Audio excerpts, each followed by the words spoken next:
bienvenidos a una nueva edición de Preparen y Apunten. ¿Cómo está la tribuna? ¡Bien!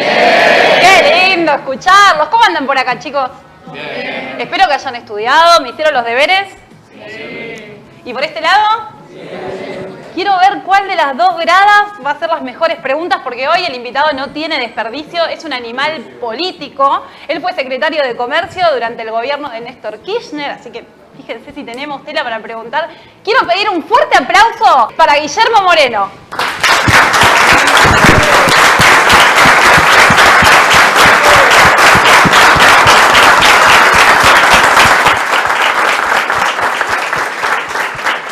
Por favor. ¿Cómo estás, Guillermo? Muy bien, muy bien, muy bien, muy bien. ¿Estás preparado? Estamos. Estamos colmados, vos viste, ¿no? ¿Me pongo acá? Y que apunten, tranquilos. Bueno, contanos un poco cómo fue tu día hoy. Pensé que iba a ser más tranquilo. Cuando salimos con tiempo suficiente, se armó un lío ahí en la ciudad. Nos costó mucho llegar. Pero después que agarramos acceso ya fue más cómodo. Pero salir de allá fue un lío. Tardamos 1 hora en subir a la autopista 25 de mayo. Así que finalmente acá estamos. Acá estamos. Así que le pido disculpas que llegamos tarde, pero bueno, uno propone y Dios dispone. Bueno, Guillermo, ¿estás preparado entonces? Desde ya. Le damos continuidad por acá, chicos. ¿Quién va a ser el primer valiente? Hola, mucho gusto. Le quería preguntar cómo manejaban la inflación en la época de Néstor. Mirá, ahí vamos a ir a la verdad histórica de lo que ha acontecido, porque después se tergiversan algunas cosas y nosotros tuvimos la capacidad de hacer de los defectos virtud, pero no dejan de ser defectos, sobre todo en el ambiente que estamos. Viste que vos tenés 2 hijos, uno te salió investigador del CONICET y el otro terminó en cana. Pero los 2 son sangre de tu sangre y los 2 son tus hijos.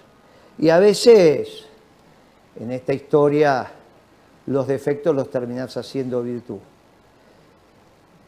La inflación es un problema para un gobierno peronista. La inflación se nos empezó a disparar para fin del 2005. Con Labaña, ministro de Economía. Fue una de las causas que generaron que Labaña se tuviera aquí. Él se va con 12.5 de inflación, ya teníamos un problema serio. Yo era secretario de Comunicaciones y planteo hacer el primer acuerdo de precios. Lo hago con Coto, el dueño de Coto, Polman, el dueño de Cencosud. Vamos, el presidente de Carrefour. Vienen a mi despacho, Secretaría de Comunicaciones, y digo, mire muchacho, esto se está desordenando. Ahí asume Felisa Micheli, ministra de Economía. Otro muchacho se empieza a ocupar de hacer los acuerdos de precio. Era una persona del sur conocida, un arquitecto, el arquitecto Salas. Agarra el formato, lo trata de implementar. La cosa igual sigue disparándose. Estábamos empezando a ir al ritmo de 1% mensual. Empezando a ir a 1% mensual. Una vez me llama Kirchner, me pide la renuncia en la Secretaría de Comunicaciones. Le digo que no hay ningún problema, me voy, todo de paradito. Me dice algo así como: usted le tiene miedo a los empresarios. Le digo, le tengo un miedo bárbaro. Y me voy, y me dice, venga para acá, quiero que usted se ocupe de los acuerdos de precio. Le digo, mire, estamos de acuerdo, lo vamos a hacer, pero hay que volver a armar la Secretaría de Comercio. Esto que tenemos no sirve para nada, es una estupidez, haga lo que quiere. Va, listo. Y ahí recreé la Secretaría de Comercio, le pedí cuál era el objetivo que tenía él para saber si servía o no servía, si no. Me da el objetivo. y empezamos a reconstruir la Secretaría de Comercio porque nos empieza a ir mal, no porque nos va bien. ¿Se entiende la diferencia? Porque nos va mal es que hacemos la Secretaría de Comercio. Nos va mal teniendo equilibrios macroeconómicos. Entonces, teniendo equilibrios macroeconómicos ¿qué significa equilibrio macroeconómico? Que vos recaudás más de lo que gastás, entonces te sobran pesos, y le vendés al mundo más de lo que compras, entonces te sobran dólares. Y ahí, a pesar de eso, nos estaba yendo complicado porque algunos muchachos, teniendo la autopista asfaltada, decidían ir por la banquina. Pero había que ordenar ese tema. Con lo cual, la Secretaría de Comercio es producto de los defectos, no de las virtudes. De algunos empresarios, de la sociedad, de nuestro esquema, pero no es un hecho producto del virtuosismo. El virtuosismo es el satélite que pusimos a 36.000 kilómetros de altura. Eso sí fue virtuoso. Virtuoso es, Macri no te pagaba la deuda que tenía, bueno, venga, se rompe el contrato. Pero no la Secretaría de Comercio. Lo que hay que hacer es administrar la cosa pública atendiendo al bien común sin inflación. Cuando vos tenés, es un problema, es un problema. Esto obviamente la mantuvimos, después al final del camino llegó Kicillof, hizo un lío bárbaro porque devaluó. Le dijimos al pibe, no devalúe que te vas a poner la economía del sombrero. El pibe, medio filomarxista, medio... ¿Viste? El problema de los marxistas y de los neoliberales y estos filos marxistas que son socialdemócratas es que ven la economía desde la plata, no desde el trabajo. Esto es muy importante, ¿eh? No es un tema menor. No es lo mismo que vos como economista digas el centro de mi actividad es el trabajo, que el centro de mi actividad es la plata. Entonces yo te digo a vos, che, ¿qué necesitas vos para vivir? Y vos decís plata. Lo que necesitas es trabajo. Yo te doy la plata y te pongo en el desierto de San Juan y no aguantás 2 días, por más que te dé $1 millón. Entonces lo que precisás es trabajo, precisás que el pueblo trabaje, que genere los bienes, que esos bienes circulen. Pero los marxistas y los liberales tienen un lío bárbaro con eso, y los neoliberales más todavía, tienen un lío bárbaro. Los peronistas nos diferenciamos, y por eso nos diferenciamos de Kicillof, es que para nosotros el ordenador es el trabajo. Y eso fue un problema. Vino Kicillof, devaluó, empezó una inflación que hasta el día de hoy no terminó. Porque en realidad cuando él devaluó tuvo una inflación del 20 y pico % y hasta hoy seguimos en ese tren. Después vino Macri, ahora vino Alberto, ¿viste? Y están haciendo este desastre que están haciendo. Por allá, chicos. Qué lío la respuesta. No. Se ponen nerviosos. Cuando les transpiren las manos les da para que se sequen, ¿viste? Como la prueba, que saquen una hoja y se ponen... No, pensé que ibas a ir más para el lado de que vos habías aplicado la ley de abastecimiento. No, esas son situaciones que tenés que hacer, pero en la comunidad organizada no es necesaria una ley de abastecimiento. La comunidad organizada es la armonía en la sociedad entre la producción y el trabajo. Claro que mientras se busca la armonía, a veces necesitas instrumentos, pero acá estamos hablando de lo profundo. Todos estos van a vivir 100 años, incluida vos.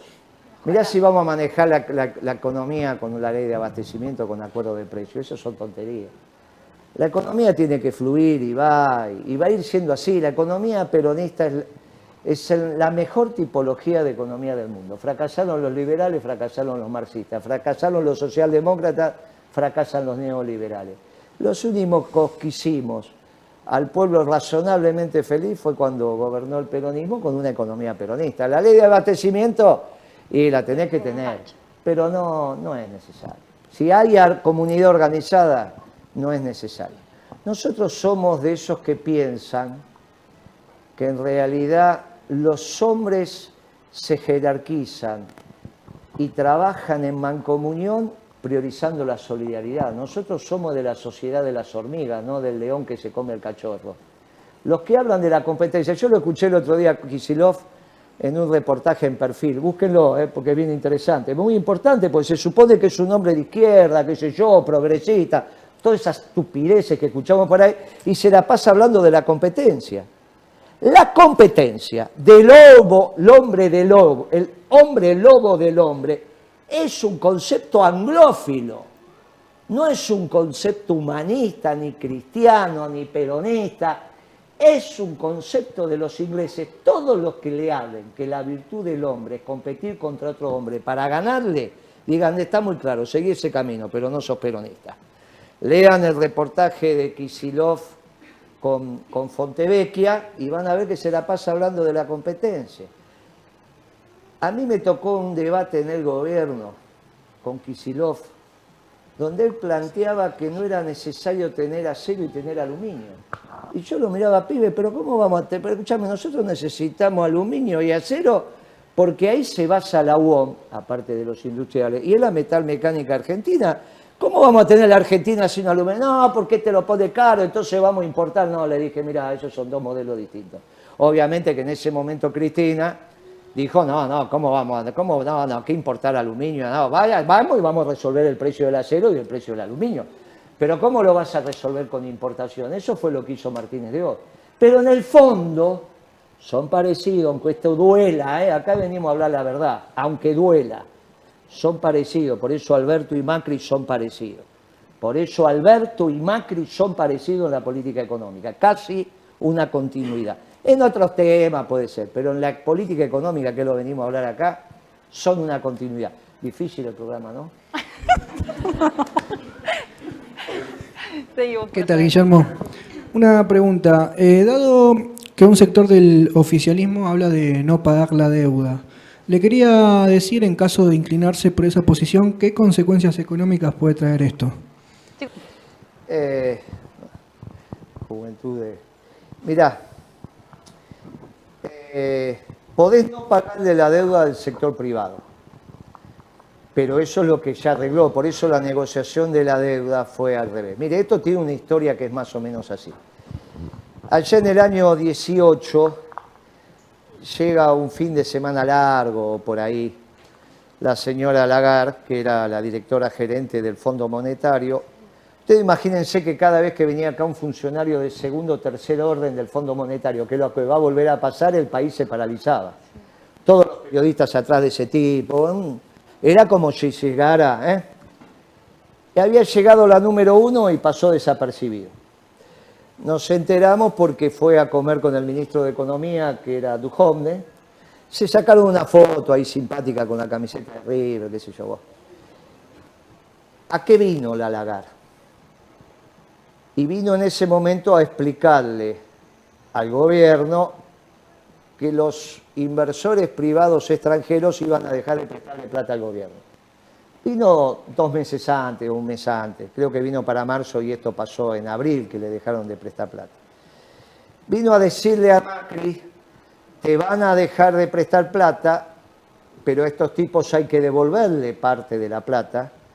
Entra fondo, sale los fondos de inversión.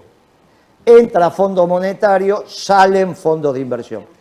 Cuando uno dice, che, ¿dónde fue a parar la plata? Fue ahí. Entró uno, salió el otro.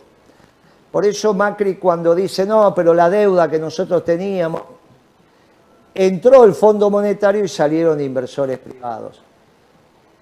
Esto fue lo que pasó.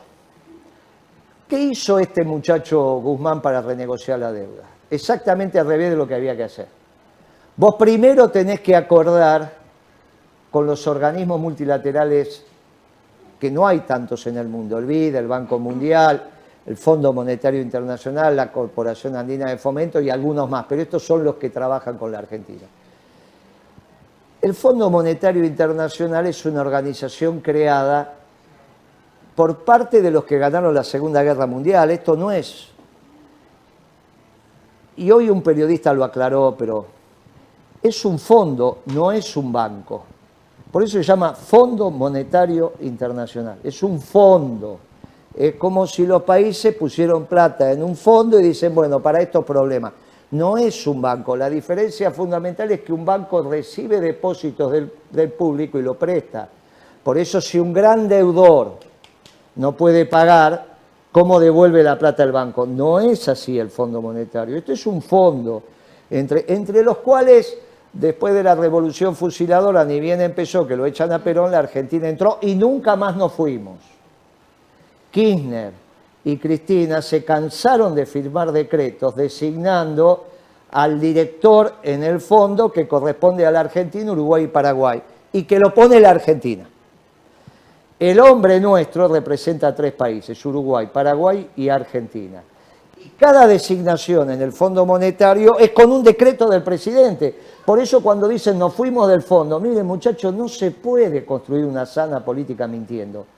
Desde el año 56 que Prebisch introdujo a la Argentina en el Fondo Monetario, nunca más nos fuimos. Lo que tuvimos fueron momentos donde estuvimos endeudados y momentos que no, pero nunca nos fuimos del fondo, nunca. Por lo tanto, las sanciones del fondo a los países que no cumplen son sanciones que están aceptadas por la Argentina, que levantó la mano en el directorio del fondo para aprobarlas. No es que es algo que nos viene como peludo de regalo y que no lo esperábamos, está ahí. Ahora se van de acá, entran en internet y están las sanciones. Ahora, en su momento le dije a Alberto, mirá Alberto, poné la ley de alquileres en el campo, en la pampa húmeda, poné las retenciones donde la tenés que poner, porque de ahí vas a tener los recursos, retenciones y ley de alquileres, ahí vas a tener los recursos para honrar los compromisos, si no, lo vas a terminar pagando con la sangre y sed de los jubilados. Alberto contestó por interpósita persona que no daba la relación de fuerzas para discutir con el campo, que no es el campo, son los propietarios de la tierra, la sociedad rural, las 1000 familias, pero que él consideraba que políticamente no tenía la correlación de fuerzas para discutirle a la sociedad rural. Ahora, no tiene la correlación de fuerza para discutir a la sociedad rural y sí le da la correlación de fuerza para pelearse con todo el mundo. Porque el Fondo Monetario, salvo contados países, están todos metidos ahí. Todos metidos ahí. Con lo cual sería una discusión, mire, era un domingo y Rodríguez Sá declaró el default. Pero no declaró el default Urbe Orbe. Dijo, los organismos multilaterales de crédito, Banco Mundial, BID y Fondo Monetario le vamos a seguir pagando y le seguimos pagando. No se puede entrar en default con el fondo. Sí se podía entrar en default con el sector privado, pero fue lo primero que se arregló. Entonces ahora si no arreglás con el fondo y entras en default, al sector privado tenés un lío bárbaro. Como esto es imposible, entonces tendría que haber sido al revés. Primero arreglás con el padrino y después de a uno arreglaba con la muchachada. Pero como trajeron uno de ellos, porque este chico Guzmán es uno de ellos, no es uno nuestro, es uno de ellos. Entonces primero arregló con los que no era necesario arreglar y después con el padrino. Es obvio que primero tenía que arreglar con el padrino, lo sacabas de la cancha y después ibas con BlackRock, ibas con este, ibas con... Hicieron exactamente al revés. Y como el tiempo con los privados, cuando le tenés que empezar a pagar, inexorablemente primero tenés que arreglar con el fondo y no podés entrar en default con el fondo, es un lío. Esto es obviamente responsabilidad del presidente, no le vas a echar la culpa a un muchacho de 37 años, es culpa del presidente. El presidente no es un muchacho que esté en condiciones de gobernar la Argentina. No estaba antes en condiciones y no está ahora en condiciones de gobernar la Argentina. Y el equipo que eligió para administrar la Argentina, él mismo lo dijo. Miren, hice un equipo de científicos y la verdad que en el Poder Ejecutivo si algo no tiene que haber son científicos porque se toman decisiones, por lo menos 50 decisiones por día toma el presidente, de las cuales no le puede pifiar casi a ninguna. Y esa es la ventaja que tenía Kirchner. No es que sabía de las cosas, escuchaba y tomaba la mejor decisión, que es lo que uno le pide al presidente. Mira si le va a pedir al presidente que sepa de todo. Sabe de lo que sabe. Lo que pasa es que tiene que haber vivido, tiene que tener sentido común, escuchar y después tomar la decisión. Un día Cristina me preguntó cuál era la diferencia en la toma de decisiones entre ella y Kirchner. Y yo le dije, mire, la diferencia fundamental es que usted habla al principio y Kirchner habla al final. Si vos hablás al principio te llenás de alcahuete, porque después que vos hablaste, el primero dice, qué bárbaro, qué inteligente. No solo te dice que sos la más linda, la más inteligente, la mejor vestida, y esos alcahuetes son lo que... Claro, eso no es el peronismo. Fíjese que en general los alcahuetes del gobierno no son peronistas. En nuestro gobierno los alcahuetes no fueron peronistas. Nosotros siempre, y las discusiones con Kirchner eran duras, eran duras, y dentro del gabinete eran duras. Del gabinete que yo participé, que era el de Economía, no estoy hablando de los demás, eran muy duras. El tipo escuchaba, cuando veía que la discusión se había agotado, siempre sentado en la cabecera, se movía, qué sé yo, se ponía las manos por acá y después dijo, bueno muchachos, esta es la decisión. Y a partir de que decía esta es la decisión, a la carga barraca, claro. Pero hablaba al final, no al principio. Como todos ustedes se están formando para conducir y muchos de ustedes van a tomar decisiones del gobierno, lo importante es escuchar, sobre todo en aquellos temas donde el presidente no tiene el conocimiento suficiente, porque no lo puede tener. ¿Qué podía saber Kirchner de cómo se lanzaba un satélite a 36.000 kilómetros y cómo lo íbamos a fabricar? Era imposible, muchachos. Para esto están las áreas específicas que son los que lo tienen que hacer. ¿Está bien? Bueno, no hay ninguna posibilidad de entrar en default con el fondo. Perdimos 2 años, por lo tanto ahora el contrato de mutuo. El contrato de mutuo es cuando alguien presta y alguien recibe. El contrato esto se llama de mutuo.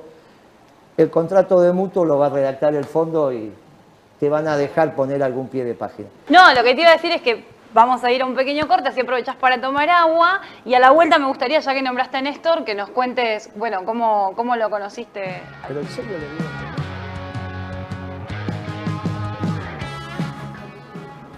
Bueno, y continuamos acá con Guillermo Moreno, que recién yo, Guille, ¿puedo decirte Guille? Sí, claro. Recién te preguntaba si nos contabas a todos cómo lo conociste a Néstor. Mira, yo en algún momento en los 90 me enojé con la profesión. Yo soy economista, me enojé. Y me fui a estudiar Relaciones Internacionales y tengo una maestría en Relaciones Internacionales, pero bueno, mi profesión es mi profesión, lo otro es. Y había una compañera que fue ministra de Educación en la época de Menem, que se llama Susana de Sigue. Fue ministra, escucha, la ven por ahí, fue muchos años ministra. Y se había acercado a trabajar con Kirchner y le interesaban las relaciones internacionales a ella, a Poli Lolé, que es un dirigente del peronismo de la provincia, que después terminó siendo embajador en Brasil con Kirchner. Y entonces me invita a una reunión para hablar de la nueva inserción internacional de la Argentina, en la Casa de Santa Cruz. En mi carácter de máster en Relaciones Internacionales, pero no de economista. Y viste cómo somos. Entonces, había un viejo compañero nuestro, compañero Osvaldo de Bries, y Susana me dice, mirá, vamos a hablar de las relaciones internacionales y seguramente vamos a hablar de economía, pero de economía no hables. Por lo tanto, estás invitado, pero para hablar de relaciones internacionales. Y te traje a De Bries para que te controle. Un viejo psicólogo, bueno, pero digo, psicólogo, muy amigo mío y un hombre. Le digo, bueno, él me controla. Y entonces nos sentamos en una mesa, esperamos a Kirchner, bueno, vino después de mucho tiempo en la Casa de Santa Cruz, estaba en plena campaña, hubo tormenta, el avión se retrasó, bueno, lo esperamos. El tipo entró, se sentó y empieza a hablar de economía. Y entonces yo, viste que ya te pones inquieto, entonces De Bries, que tenía unos ojos así saltones, ¿viste? Te miraba así fijo como si fuera el director de la escuela, allá me mira y yo hago así como diciendo no voy a hablar.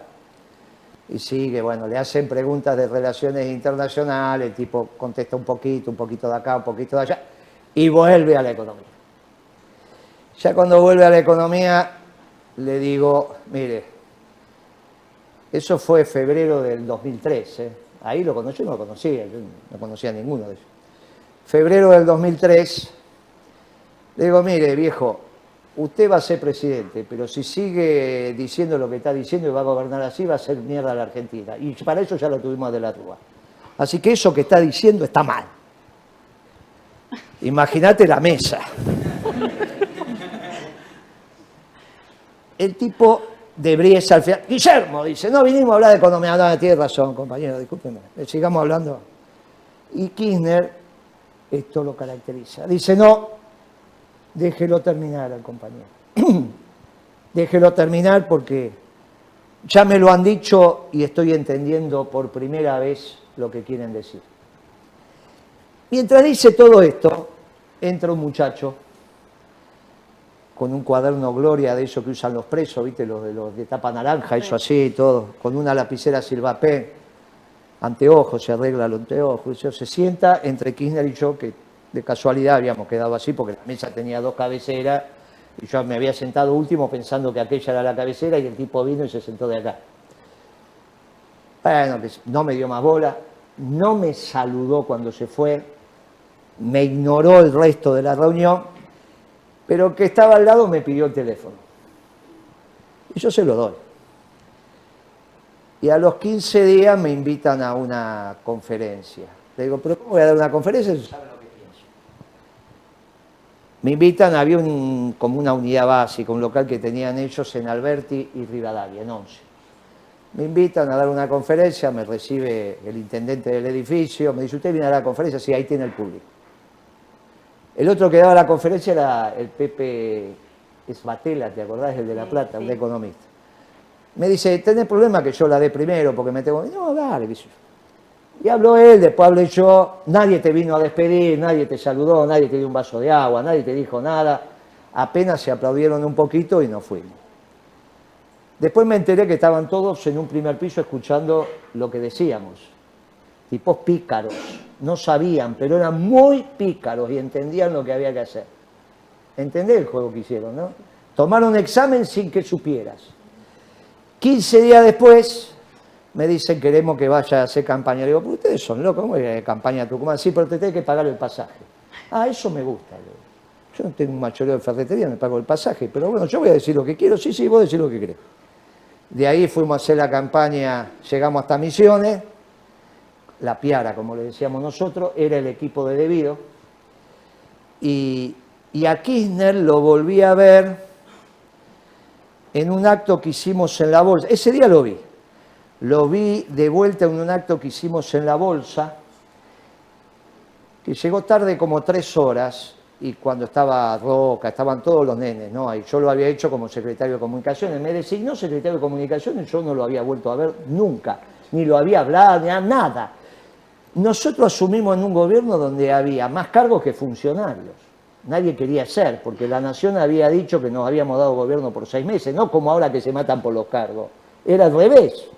Había más cargos que funcionarios, y a mí me tuvo que convencer Debido para ser secretario de Comunicaciones. Yo no quería ser, yo digo, no, yo te asesoro ad honores. Hago un acto en la Bolsa para hacer algo, me piden, hacemos algo, y llega como 2 o 3 horas, estaba Pablo Roca, estaban todos los que vos ves en los diarios ahí, paraditos, encima parado.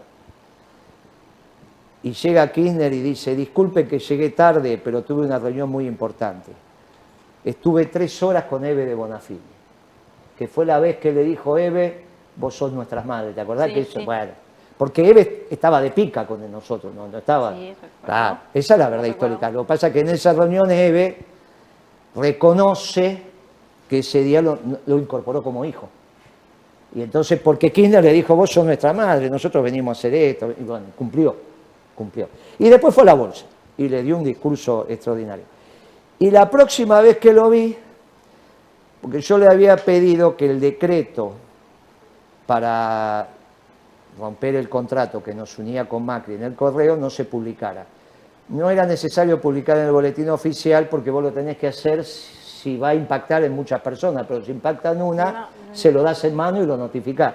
Entonces ese día fui, me llama, me dice, está el decreto, ¿cómo no? Ya estaba. Me da el decreto, ni me mira, cuando usted pidió el decreto, acá lo tiene, váyase.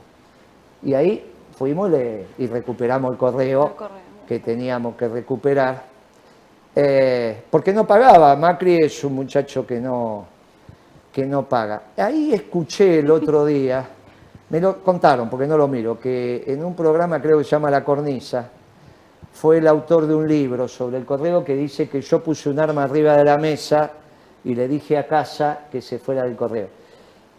Yo creo que el autor del libro debe poner en algún lugar que eso es novelado, que se ajusta más o menos a la realidad. Y se lo recomiendo en este programa que lo haga, porque ya le gané un juicio a Nielsen, se lo voy a ganar a la Mercedes esa, la de... Sí. Y se lo voy a ganar a él. Ahora, si pone que es novelado, que... Bueno, yo no tengo nada para decir. Lo que pasa es que esas cosas después no se replican. Bueno, yo en este programa, que lo van a ver millones en todo el mundo, le digo, mira, cuando fui con el decreto, fui a la reunión de directorio del Correo Argentino Sociedad Anónima. Estaban todos, no los cité en ningún lado, y yo fui por lo menos con 3 personas. Al edificio Columbia, Paseo Colón, del lado por ahí, antes de la Facultad de Ingeniería. Por lo tanto, es público, había decenas de personas. Que no diga eso porque se va a equivocar. Si es novelado y la verdad que me importa nada. Pero si no es novelado y dice que eso se verifica y refleja la realidad, le digo en este programa, ahora tenés una... Mirá, que te la estás jugando si repetís eso, ¿eh? Porque había decenas de personas y no lo vi nunca más a casa, cual habíamos visto un par de veces. Y yo creo que Macri, mirá la cabeza que tenía Franco, no este que no tiene cabeza, sí. Franco. El tipo, esta anécdota es extraordinaria, porque el tipo se llama José Casa. Y entonces la primera reunión que tengo, decidimos, bueno, me vas a pagar, no vas a pagar, y me mandan 13 plomitos, ¿no? Plomitos. Sí. Los muchachos juegan fuerte, no hay ningún problema. Te imaginas que yo, por 13 plomitos, ¿no? A esta altura es el juego chico. Y entonces le digo, bueno, contéstele a casa, porque mandó con una carta. Y entonces la secretaria, que todavía era la que estaban, después las cambiamos, pero bueno, era la que estaba, me escribe la carta José Casa. Y yo le digo, señorita, la miro así, le digo, ¿cómo le va a poner José Casa? Póngale el nombre. Casa es Correo Argentino Sociedad Anónima. Me dice, no, se llama así. ¿Pero cómo se va a llamar así? Se va a llamar igual que la empresa. El tipo se llamaba Casa. Yo creo que lo buscaron a propósito. ¿Cómo vas a buscar un tipo que se llama José Casa y Correo Argentino Sociedad Anónima es Casa? Era una cosa increíble. Bueno, yo creo que lo vimos un par de veces, pero el día que le presenté el decreto y le dije, a partir de este momento se rescindió el contrato, estábamos los dos parados, él estaba el directorio, sale de la reunión del directorio, yo llego con mis asistentes, que eran 2 o 3, le doy el decreto y le doy los 10-15 minutos para que vacíe y se vaya. De ahí lo fui a ver al juez, porque la empresa estaba en concurso, y de ahí fuimos a Monte Grande a tomar el... Entonces cuando llegamos nos apuntan con un Itaca los muchachos de seguridad de afuera. Entonces el auto se para y le digo, pará que bajo yo. Le digo, mire, tiene 2 alternativas, o baja ese Itaca o... No, señor, me dice, de ninguna manera, no sabía que era usted. Bajó la Itaca, levantó el... ¿Está bien? Porque vio los autos y a punto de hacerse el... O baja la Itaca o... No, señor, hizo la B. Y así se recuperó el correo. Sí, lo que hicimos fue rescindir el contrato porque no pagaba. Macri es un muchacho que no paga, no le gusta pagar. Es un muchacho difícil, le gusta escuchar y, viste, los teléfonos, sí. y no le gusta pagar. Es un muchacho que, bueno, en el correo no pagó, nos debía 50 y pico de millones de dólares, 52, 56 por 6 meses, 6 semestres. Eran 300 y pico de millones de dólares que debía, y pensaba que esto lo iba a seguir estirando. Y no se va a atrever nunca Macri a tener un debate conmigo sobre el correo. El que lo tuvo fue Franco, eso sí. Franco nos sentamos, debatimos, y se puso muy nervioso Franco, y mal, porque le demostré que lo estaban robando, porque él lo que decía, que el correo no era rentable. Entonces yo pedí los balances, de esto alguito sé, le analicé los balances, le digo, mira, te roban acá, acá y acá. Me dice, pero ¿cómo me va a robar si es mi gente? Y sí, es lo que pasa, los que te roban son tu gente. Y bueno, no importa, eso es cosa de hombre, me fui, estaba el gerente general del correo, que era Sardela, y le dije, atendelo a Franco porque está mal. Se puso mal, porque se dio cuenta que lo habían hociqueado su propia gente. El correo era rentable, pero le habían hecho una serie de cosas y él ya se estaba poniendo grande, esa es la verdad. ¿Viste? Ustedes van a vivir 100 años, pero no van a seguir haciendo esto hasta los 100 años. A los 90 paran, ya, ¿no? De disparar y apuntar. Continuamos por acá, chicos. Hola, Guillermo. Un montón de primicias te está llevando. Vos sabés el lío que vamos a armar con esto. Cualquier cosa, va a haber parte 1 y parte 2. Cualquier cosa, lo de Kicillof lo cortás. ¿Está bien? Lo de Kicillof, lo de Alberto, todo eso lo cortás. Sí. Si no, pobre intendente. Encima no, lo llevás a eso. Sí, claro. Igual pasalo después del 14 para que no digan, no, lo que pasa que Moreno. Pasalo después y listo. Lo pasás para el 2023. Vienen las réplicas después del programa. Él me contrata. Mi nombre es Miqueas, de Peronismo en Marcha. Te quería preguntar una de las cosas que dijo Jess, sos un animal político, un personaje de relevancia hace muchísimos años, y quería preguntarte cómo habías vivido el cambio de paradigma y la inserción de la mujer dentro del ámbito político, y también un poco, ya pensando desde lo económico, vos que sos economista, las lecturas que se hacen ahora con un poco más de perspectiva de género, cuando con los índices de pobreza damos cuenta de que las más afectadas somos las mujeres, porque por lo general somos cabeza de familia. Son cosas distintas y las vamos a separar y vamos a contestar las dos, pero vamos a separar. De casualidad, porque me decía dónde va, cuando yo salía de la oficina entraba una que me decía dónde va, y esa es Pimpi, que es la secretaria general del Sindicato de Amas de Casa, y que sobre perspectivas de género hablaba. Cuando vos, imagínate, debe ser 30 años que habla, ¿está bien? Empezaron con ese tema. En términos de militancia, en términos de confrontación política, yo soy de una generación donde conocí a Norma Rostito y a Norma Kennedy, que no sabés quiénes fueron, pero yo te aconsejo que lo leas. A Norma Kennedy, que venía del Partido Comunista, un día entró en el Partido Justicialista porque lo habían tomado, hizo 4 pasos y le tiraron un escopetazo de espalda. Cayó y no murió, porque son mujeres, a cualquiera le tiran un escopetazo, pero a una mina te tienen que tirar un escopetazo por la espalda. Pero Norma Kennedy era bravísima. Y a Rostito, buscalo. O sea, yo te pongo de dos normas porque ahí el respeto al género era el respeto al género. No había ninguna duda. Mi esposa fue a un programa y dijo codo a codo, es así. Imagínate que nuestras mujeres, nuestras esposas son las de las pastillas anticonceptivas, las que fumaron en la familia, las que empezaron a usar pantalones, después usaron una pollerita así cortita, usaron unos hot pants así, unos pantaloncitos así cortitos. Fueron, viste, o sea, el respeto en Juventud Peronista y en el peronismo a la mujer fue por definición. Un día Pimpi, hablando de estas cosas, me dijo, sí, con nosotros sí, pero la verdad que en las listas y en esto, usted... Y la verdad es que fuimos cambiando. Los varones fuimos cambiando. Y mucho se lo debemos a Pimpi y el resto de las compañeras que fueron trabajando este tema. Y nos fueron reeducando también en las listas, fue verdad, y bueno, qué sé yo. Ahora, vos imaginate que no tuvo ningún problema Cristina en ser presidenta, ¿está bien? Al menos con el 90 y pico, el 99% del peronismo. Quizá tuvo alguna resistencia en algún medio y en algunos muchachos de Santa Cruz, pero no en el resto del peronismo, porque todos estábamos de acuerdo en que era mejor, porque así iban rotando uno y uno, si no empezaba el Pato Rengo. Con lo cual para nosotros... obviamente que la conducción femenina es distinta a la conducción masculina, pero ¿está bien? No tiene que ver con esto de hablar primero o de hablar después, eso no tiene que ver con el género. Pero sí los partidos de fútbol los viernes a la noche, que ahí Kirchner resolvió un montón de cosas, ¿está bien? Entonces, bueno, cada uno tiene que ordenarse. Las cabezas de familia con respecto a la pobreza, ahí yo quiero... hay un concepto, debe haber alguno del movimiento Evita, calculo acá. Sí. Ahí hay un concepto que desarrolló Pérsico, que después lo cambió, porque lo corregimos, que era el concepto de los ni estudian ni trabajan. Este es un tema delicado, porque está mal interpretadas las estadísticas.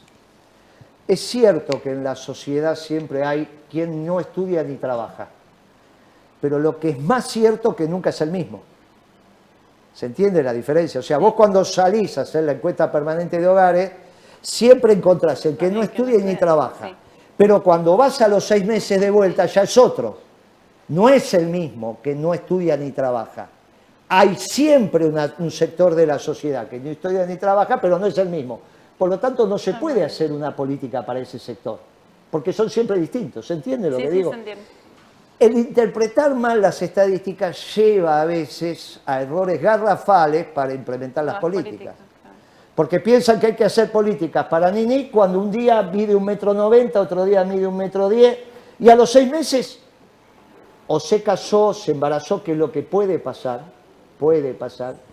y por eso tienen ahora un espacio las mujeres complicados y que hay que resolver, pero es una política hacia las mujeres y donde claramente, como se mide la pobreza por grupo familiar, cuando se produce la jefatura de hogar por las razones que vos estás señalando, es obvio que me pega ahí. Nosotros, y esto es una política de Pimpi, es una propuesta de Pimpi, que la convenció a Cristina, jubilamos a las amas de casa, que es lo que dicen, si no trabajaron, ¿cómo se jubilan? Y Pimpi se hartó de decir que hay un trabajo extraordinario que es el de amas de casa, que es agotador, que es repetitivo, que te lleva la mitad de muchísimas horas de tu vida por día. ¿Cómo que no trabajar? Y Evita, fíjate vos las cosas que el peronismo... Evita fue la que dijo, general, hay que darle un subsidio, ni bien sale la señora con la libreta de matrimonio por haberse casado, un subsidio, porque tiene que ocuparse del hogar. Y si se ocupa del hogar es un trabajo y educar al hijo argentino es el mejor trabajo que hay. Por lo tanto, el Estado le tiene que pagar y la tiene que jubilar. No llegamos a la asignación al ama de casa por el trabajo de ama de casa, que es una tarea pendiente del peronismo. Pero sí llegamos a la jubilación porque lo hizo Pimpi.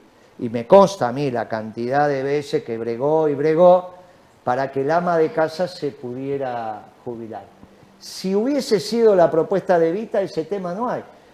La mujer cría a su familia sola o como le parezca, como le pasó a mi mamá, y tiene la asignación. Y no tiene que salir a trabajar si la sociedad sí lo decide. Los peronistas, al menos, en general lo que dijo Eva, estamos de acuerdo. No sé lo que dicen ahora la ministra de Género, no sé cómo se llama, porque no es peronista. Esa muchacha que pusieron de ministra no es peronista y nunca leyó a Evita, ni leyó a Perón. Entonces no sé lo que opina de esto. Es un gobierno donde el presidente no es peronista y la mayoría de los que eligió tampoco. Entonces es muy difícil, porque te hacen cargo al peronismo de la derrota y no tenemos nada que ver. En vez de decir, la ministra no sé qué, mire, le vamos a dar una asignación al ama de casa porque lo pidió Evita en la década del 50, ni habla de Evita, ni habla. Y dicen cosas que Evita nunca hubiese dicho. Si es que Evita sigue siendo la guía espiritual de nuestro pueblo, y es Evita, ¿no? Ahora, si ahora resulta que Evita no es, que Perón no es, que era un viejo que no entendía, como me dijo Alberto a mí, de las 20 verdades solo pueden quedar 3. Lo que pasa es que solo ahí era jefe de gabinete. Y si era jefe de gabinete de un presidente que no precisaba jefe de gabinete, me nefergaba. Le dije, deja, pibe, ya, me voy, ni me interesa. Ahora, cuando lo dice cuando es presidente y va con Fontevecchia y dice, yo soy socialdemócrata y elige política socialdemócrata y en el área de la mujer, en vez de poner una peronista que haya aprendido de Evita, te pone una muchacha, y bueno, estamos en un lío bárbaro. Entonces, todo el debate que damos es un debate que hay un salto discontinuo y no una continuidad desde el pensamiento de Eva para acá. Entonces tenemos un lío bárbaro. Y parece que hay rupturas generacionales cuando tendría que haber continuidad. Porque yo te traigo acá a las mujeres de esta generación, empezaron a fumar, usaban una pollerita así cortita. Imagínate vos, la frente alta y la falda corta. ¿Quién dice eso? Sabina. La frente alta, la lengua larga y la falda corta. Una canción extraordinaria de Sabina, que no tenés por qué escucharla, pero esas son nuestras minas.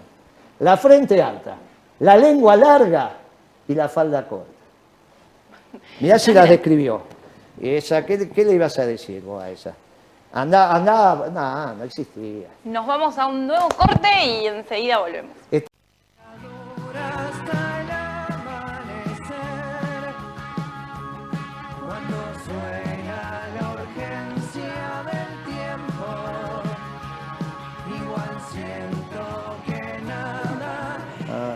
Y continuamos acá con Guillermo Moreno, que es un gustazo escucharte, siempre polémico, siempre muy contundente. Yo lo que te quería preguntar, hace un rato estabas hablando de Eva, si vos crees que hay que continuar con la revolución inconclusa de Perón, con esto de un país industrializado. Pero no hay duda. El Un otro día yapi. No, el yapi no. ¿Yapi no? El yapi no. Pero un país... El otro día estaba en el programa, en un canal de estos de los tantos progres que hay, IP, ¿viste? Y está un chico Fidanza que me parece que es el mismo de la política online.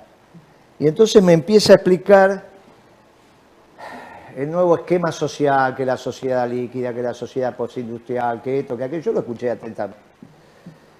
Y le digo, mira, vos me estás describiendo el gobierno de Alberto, que es socialdemócrata, pero no tiene nada que ver con la Argentina. En la Argentina no completamos el ciclo industrial y vos querés construir una sociedad postindustrial. Es ridículo lo que estamos hablando. Las soluciones para Europa no son las soluciones para Hispanoamérica, por eso no son ninguno de los pensamientos europacentristas, no son ninguna de las 4 ideologías dominantes que se enseñan en la facultad sirven para la Argentina. El gran error que cometimos nosotros fue no generar un estudio desde el peronismo en las distintas facultades, y es lo que tienen que hacer ustedes. ¿Cuál es la comunicación peronista? ¿Cuál es la economía peronista? ¿Cuál es la sociología peronista? Porque es una doctrina universal. La Argentina se tiene que industrializar, pero obligatoriamente, si no, ¿cómo hubiésemos fabricado un satélite? ¿Pero qué es lo que me quieren decir? ¿Que no tenemos que fabricar tornillos ni tuerca porque nos da? Bueno, yo no quiero una economía autárquica.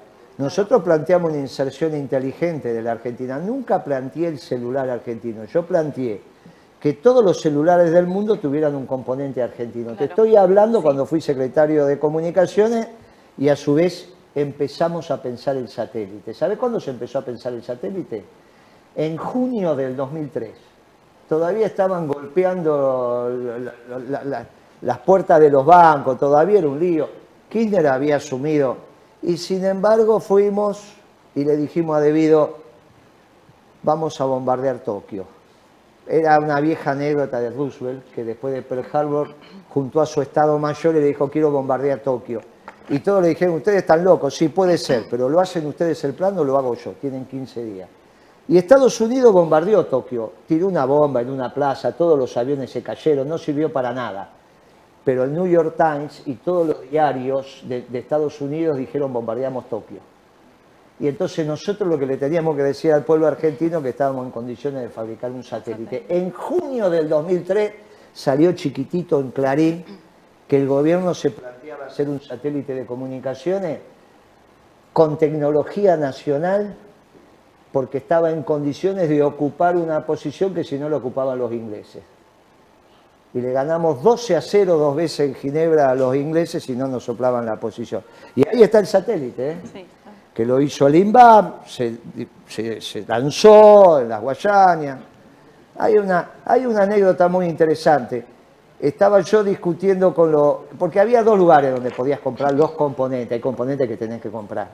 Con los chinos o con los norteamericanos. Los europeos era más complicado. Entonces, cuando venían los norteamericanos, yo le ponía el satélite chino. Tenía 2 satélites. El chino era una cosa así grande como un Ford Falcon, ¿no? Y el norteamericano parecía una Ferrari, una cosa así. Pero yo tenía los 2. De acuerdo a quién discutía, le ponía uno arriba de la mesa. Al final era mucho más barato los chinos, me fui a China. Y tuve una reunión ahí. Los chinos, donde vaya, siempre son la mayoría de la reunión siempre son chinos, sea de local o de visitante. Si es de local es lógico, pero si es de visitante, no. Bueno. Las delegaciones de los chinos siempre se cuentan de a decenas. Y entonces nunca pude tener una reunión ni acá ni allá que fuéramos más que ellos. Siempre son ellos más. Bueno, imagínate lo que era de visitante. Estaba el embajador, estaba yo, qué sé yo, alguno más, y ahí estaba toda la mesa enorme. Y arreglamos lo del satélite, un viernes a la tarde. Bastante interesante el arreglo del satélite. Vuelvo de Pekín o Beijing, como es ahora, Frankfurt, Buenos Aires, tardás como 36 horas. Es todo el fin de semana, o sea que llego acá a la noche del domingo, que yo, bueno, el lunes voy a trabajar, son las 10 de la mañana, y mi secretaria, que ya era mi secretaria, me dice, Guillermo, están de la embajada. Y si a vos te dice que están de la embajada, no hace falta preguntar cuál es, ¿no? Eso es obvio. Están de la embajada, de la embajada. Bueno, están de la embajada. Bueno, pasámelo, le digo. Pensé que era el teléfono. No, me dice, está acá. ¿Cómo que está acá? ¿Teníamos cita? Yo, no, vino, vio luz y entró. Y bueno, si es la embajada que viene, no tenemos alternativa. Decirle que pase, obviamente. Bueno, nos sentamos. Me dice, disculpe, secretario, 3 minutos. No, dígame, ¿qué precisa? No, dice, eso que fue a hacer a China no está bien. ¿Y qué fui a hacer a China? Yo no había hablado con nadie. El embajador, que entiendo que no debería haber hablado, y después ni teléfono, ni nada. Ni teníamos teléfono, en serio. Y entonces me dice, mire, le quiero transmitir que Occidente no está de acuerdo con que ustedes hagan el satélite con los chinos. Estamos de acuerdo en que hagan el satélite, pero no con los chinos. Bueno, le digo, es una decisión soberana. Es una decisión soberana y la vamos a respetar. Pero qué sé yo, imagínense que explote cuando toma...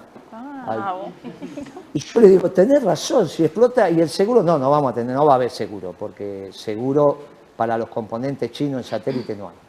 Si es chino, no hay seguro. Y no hay. Te lo digo así. No hay. Para los que piensan que con el fondo, todas esas pavadas, ¿viste? Estos pibes que hablan por hablar, yo te la cuento. Viste que somos, ¿viste? No es fácil que te disparen con cebito. Esto no era disparar con cebito. Y si explota, porque cada tanto explota alguno. Imagínense, y el seguro No, seguro no hay. No, seguro sobre componentes chinos no hay seguro en Occidente. Y el seguro tiene que ser Occidente. Sabe que los chinos no. Bueno, listo. Está claro que fueron componentes franceses, norteamericanos, y se disparó con un vector francés en la Guayana. Y tenemos el satélite y le ganamos a los ingleses. Las cosas se van haciendo con inteligencia y entendiendo. No es ni a los gritos, ni pensando, ni haciendo pavada, ni diciendo la vida no sé por quién. Yo me acuerdo que iban haciendo unas manifestaciones en contra de los fondos buitre y iban con unos tacos así. Digo, mi madre. Y en esto un día fui a Vietnam, ¿no? De las misiones que fuimos, y entonces me pusieron una del Vietcong que había estudiado en Cuba. Obviamente estaba vestida de combatiente, con su uniforme verde y todo lo demás, ¿no? Dijeron, bueno, vienen estos locos, le ponemos una de estas, ¿viste? Y hablaba perfecto español, se había formado en Cuba. Y de repente por ahí hace gestos una piba, pollerita, las mechas por acá, toda bárbara.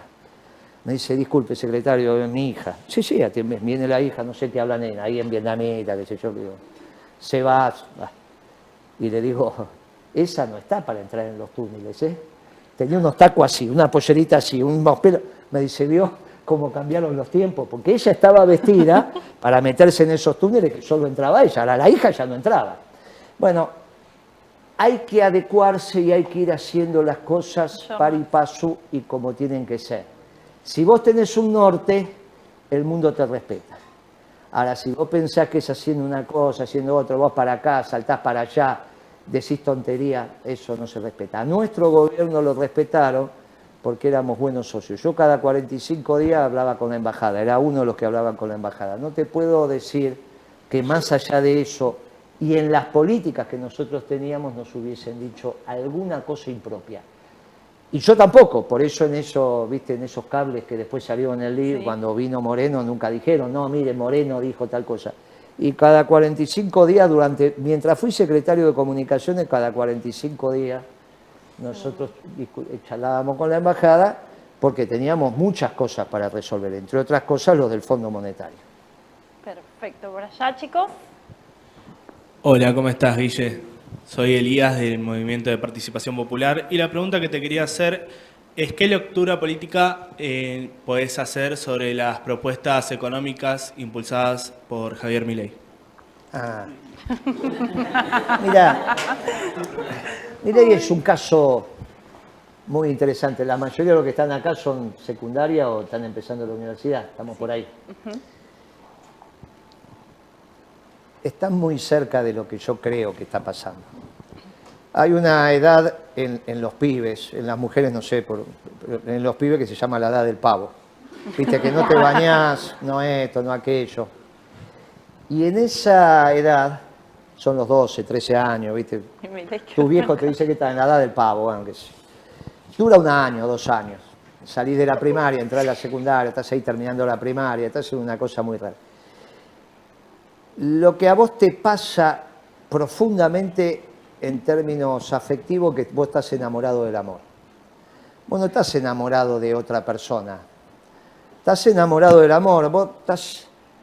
Después se te pasa y te enamorás de otra persona, no voy acá, pero después entendés que la persona va al baño, que se ensucia, que transpira, que, viste, no voy a decir algunas guarangadas, pero pasan.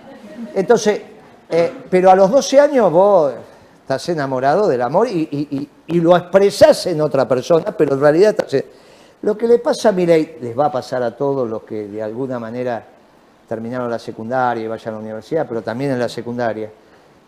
Los pibes de la secundaria tienen eso de, es lógico, ¿no? Pero la racionalidad, lo lógico, la secundaria te forma en la lógica aristotélica de P entonces Q, que vos pensás que es la única lógica que hay, entonces se te arma un lío de barro y pensás que todo es racional. Milei es un muchacho que está enamorado de un modelo, que no es ni malo ni bueno. Es un modelo que te permite pensar, nada más que eso, para que es como hacer abdominales. Está bien, vos tenés que... Eso no te enseña a patear bien un penal. Después tenés que practicar cómo patear penales. Ahora, si tenés malos abdominales, es difícil que patees bien un penal. Entonces, estudiar esos modelos te hacen bien si vos sos economista. Después creces y te das cuenta que no tiene nada que ver con la realidad. Por eso es una ciencia social. Él todavía está enamorado del amor. Todavía está enamorado no de la otra persona, sino del modelo. Es un problema de crecimiento. Pero ojo con lo que piensa, porque muchas de las cosas que está diciendo expresan la rebeldía de los pibes, que les faltó el oxígeno porque Kicillof en grado sumo, pero sobre todo Cristina, se la pasaron hablando tanto del Estado, cuando los peronistas no hablamos del Estado. Perón enseñó que es un gobierno esclavo de un pueblo libre, pero hablan tanto del Estado que te ponen los gobelinos de una manera, y los pibes le empieza a faltar el oxígeno porque la polio, todo, también es el Estado. Y lo que a vos te falta al final también es el Estado. Porque si el Estado omnipresente es tan omnipresente que no te da las cosas, es culpa del Estado. Y Perón lo que decía era otra cosa. Nosotros creamos hombres libres. Hombres libres, con un Estado pequeño, pero muy pequeño. Y en realidad los que trabajan es el sector privado. Y los incentivamos a que trabaje el sector privado. Y eso era Perón. Por eso la comunidad organizada, entre el trabajo, CGT, y los empresarios, la Confederación General Económica, como la llame, la OEA. Y el Estado garantiza la armonía y equilibra la cancha. Pero no es omnipresente. Cuando Kicillof fue a 678 dijo, si yo quiero puedo fundir a Techín. Todos los trabajadores de la UOM vinculados a la siderurgia lo odian, porque los dejaba sin trabajo. O piensa que un funcionario público va a ser el acero mejor que Roca, pero ¿en qué cabeza cabe? Si no saben de dónde agarrar un destornillador, la mayoría de los que están en el gabinete ahora. Un día le pregunté a Kicillof, pibe, ¿de qué trabajaste? Le decía pibe, porque, pibe, ¿de qué trabajaste alguna vez? Ah, dice, yo tuve un café. ¿Cuántos meses? 6. Y lo fundí para el 2001. Le digo, pero ¿y entonces? ¿Cómo pensás que podés ser ministro de Economía si nunca trabajaste en el sector privado? Y si nunca trabajaste en el sector privado, ¿cómo piensan que se puede representar los intereses de los que no tienen?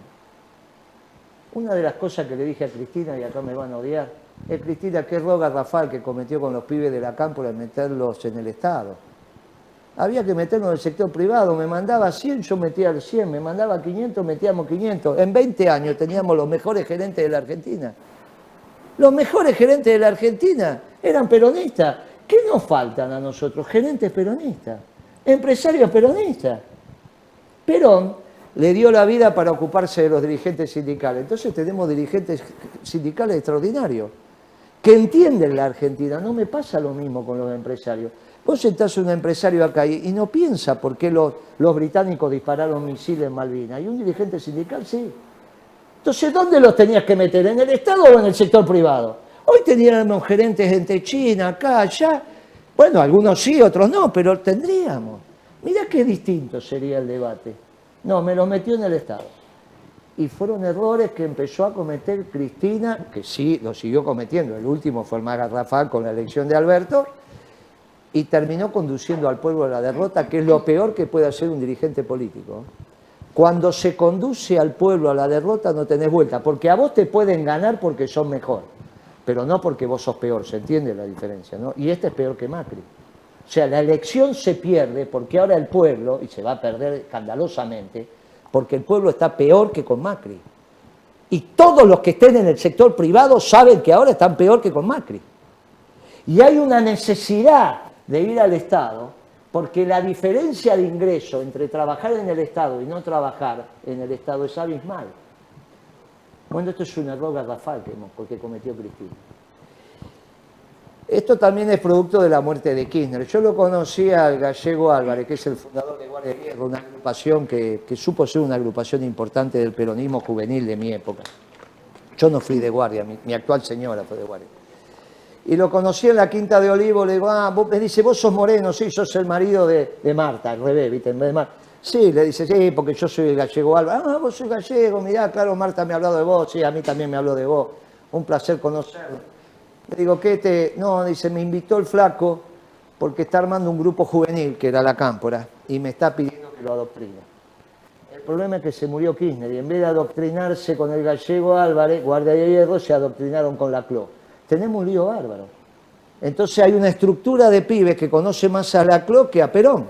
Tenemos un lío bárbaro. Porque encima toman decisiones. Y entonces estamos en un lío bárbaro. Y como si eso fuera poco, Cristina elige un socialdemócrata, que ante todo es inepto, porque el problema mayor no es que es socialdemócrata, que eso es un problema muy grave, sino que aparte es inepto. No es que no toma decisiones, le encanta tomar decisiones, pero las toma todas mal. ¿Y qué consejo le das a los chicos, a la juventud, para ser un buen peronista? No, se siente, el peronismo se siente, se vive, se camina. Miren, yo les aconsejo que si van a ser buenos funcionarios públicos, primero tienen que pasar por el sector privado. Un día vino Lustó, y con esto vamos terminando. Viene Lustó, que era presidente del BAPRO, el banco, ¿viste? El grupo del Banco Provincia.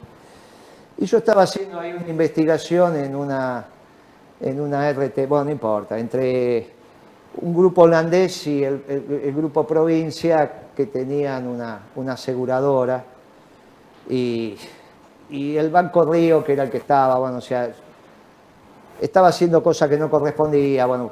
Entonces viene Lustó y me dice, me tenés que firmar la fusión, la venta del BAPRO. Sí, te la voy a firmar, no hay ningún problema. No, digo, como estás investigando al Banco Río y el Banco Río es socio, por ahí yo pensaba.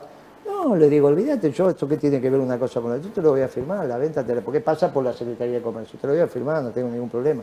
Ya me dijeron que el expediente está terminado, te lo voy a firmar, quédate tranquilo. La reunión, 2 minutos. Entonces, Lustó ahí, viste, con esos brazos largos, rubiecito, todo así, viste. Y entonces me dice, ¿te puedo hacer una pregunta? Sí. ¿Qué me aconsejás que haga?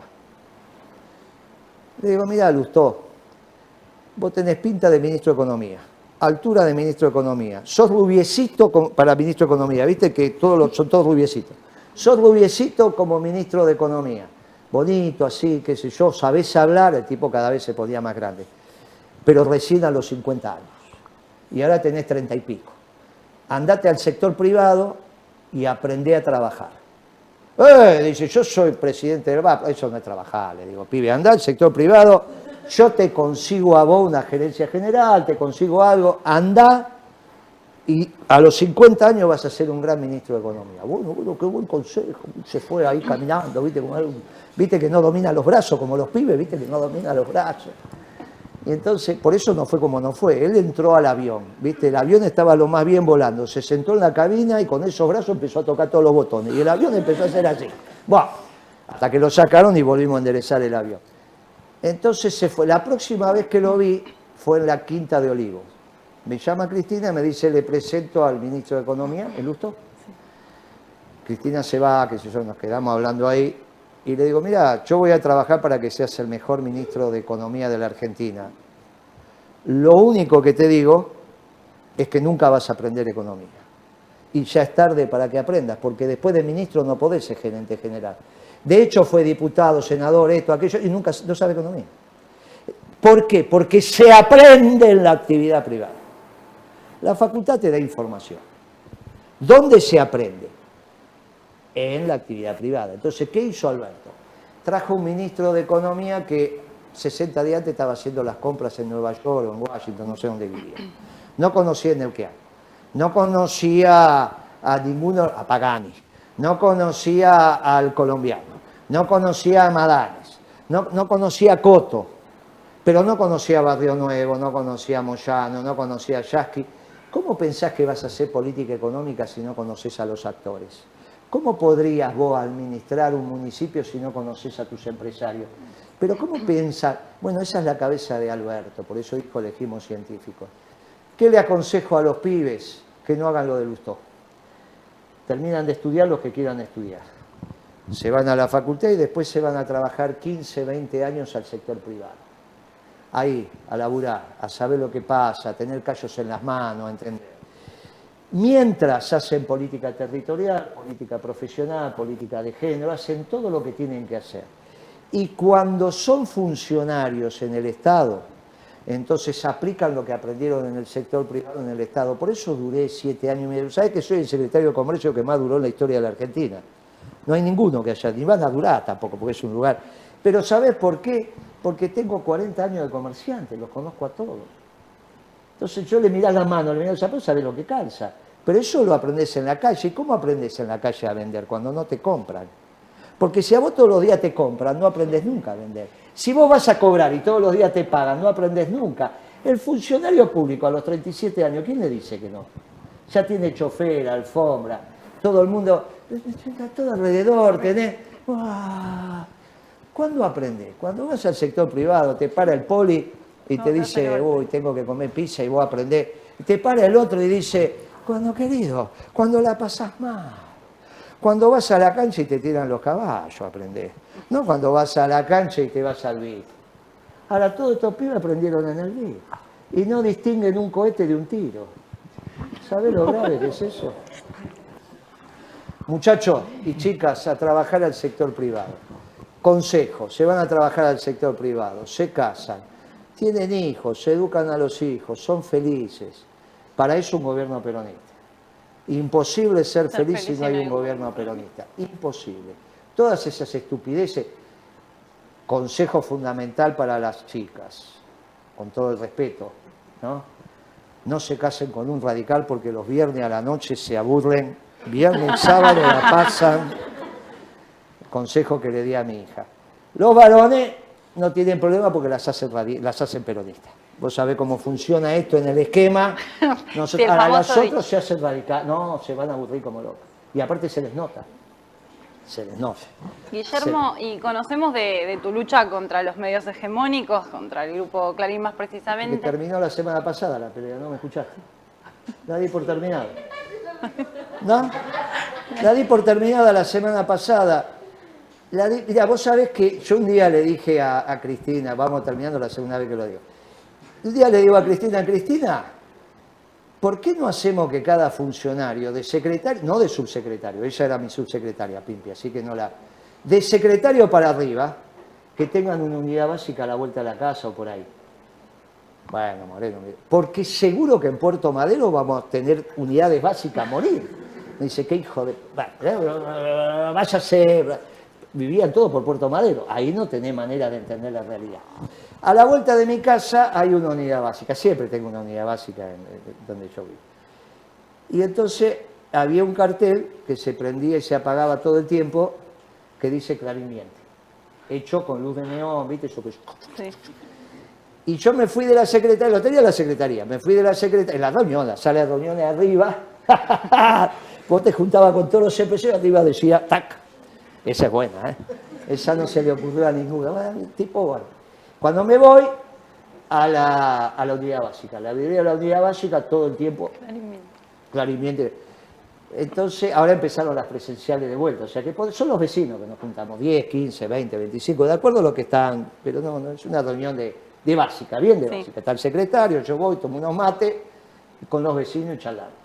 Ahí te putean, ahí te dicen de todo, ahí, porque te conocen de todo el día, así que ahí no hay Moreno que te pone nervioso, me choreaste la media luna, déjame esa. Ahí, Entonces, y aparte te hace bien, porque ahí aprendés, no sabés lo que aprendés en las unidades básicas. Por eso Kicillof, que nunca fue, viste que cuando abrió algo, abrió un centro cultural. En vez, la posibilidad que tuvo de abrir una básica, abrió un centro cultural.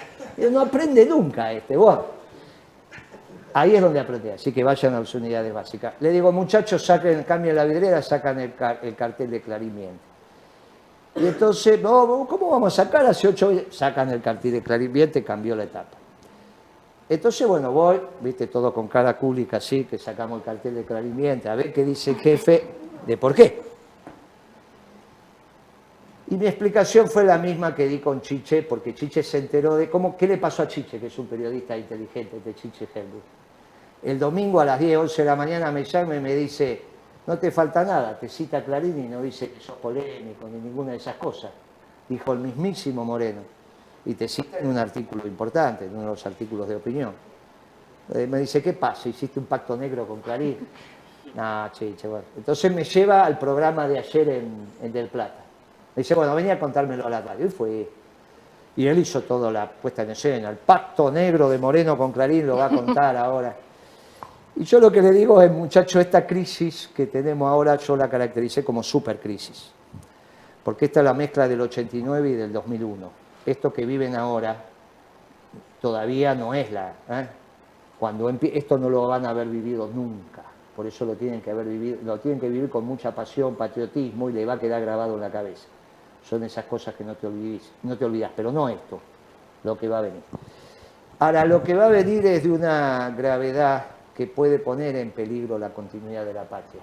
No solo lo que pasa con nuestros pueblos originarios que son del otro lado de la cordillera, porque obviamente ahí están los ingleses operando, como también están operando en Malvinas, sino porque la propia tensión pone quién se hace cargo de los pobres del Gran Buenos Aires, y el resto de las provincias no quiere. Por eso el gobernador cordobés empieza a hablar del cordobesismo de vuelta, y el otro habla empieza la fuerza centrífuga a ser más fuerte que la fuerza centrípeta.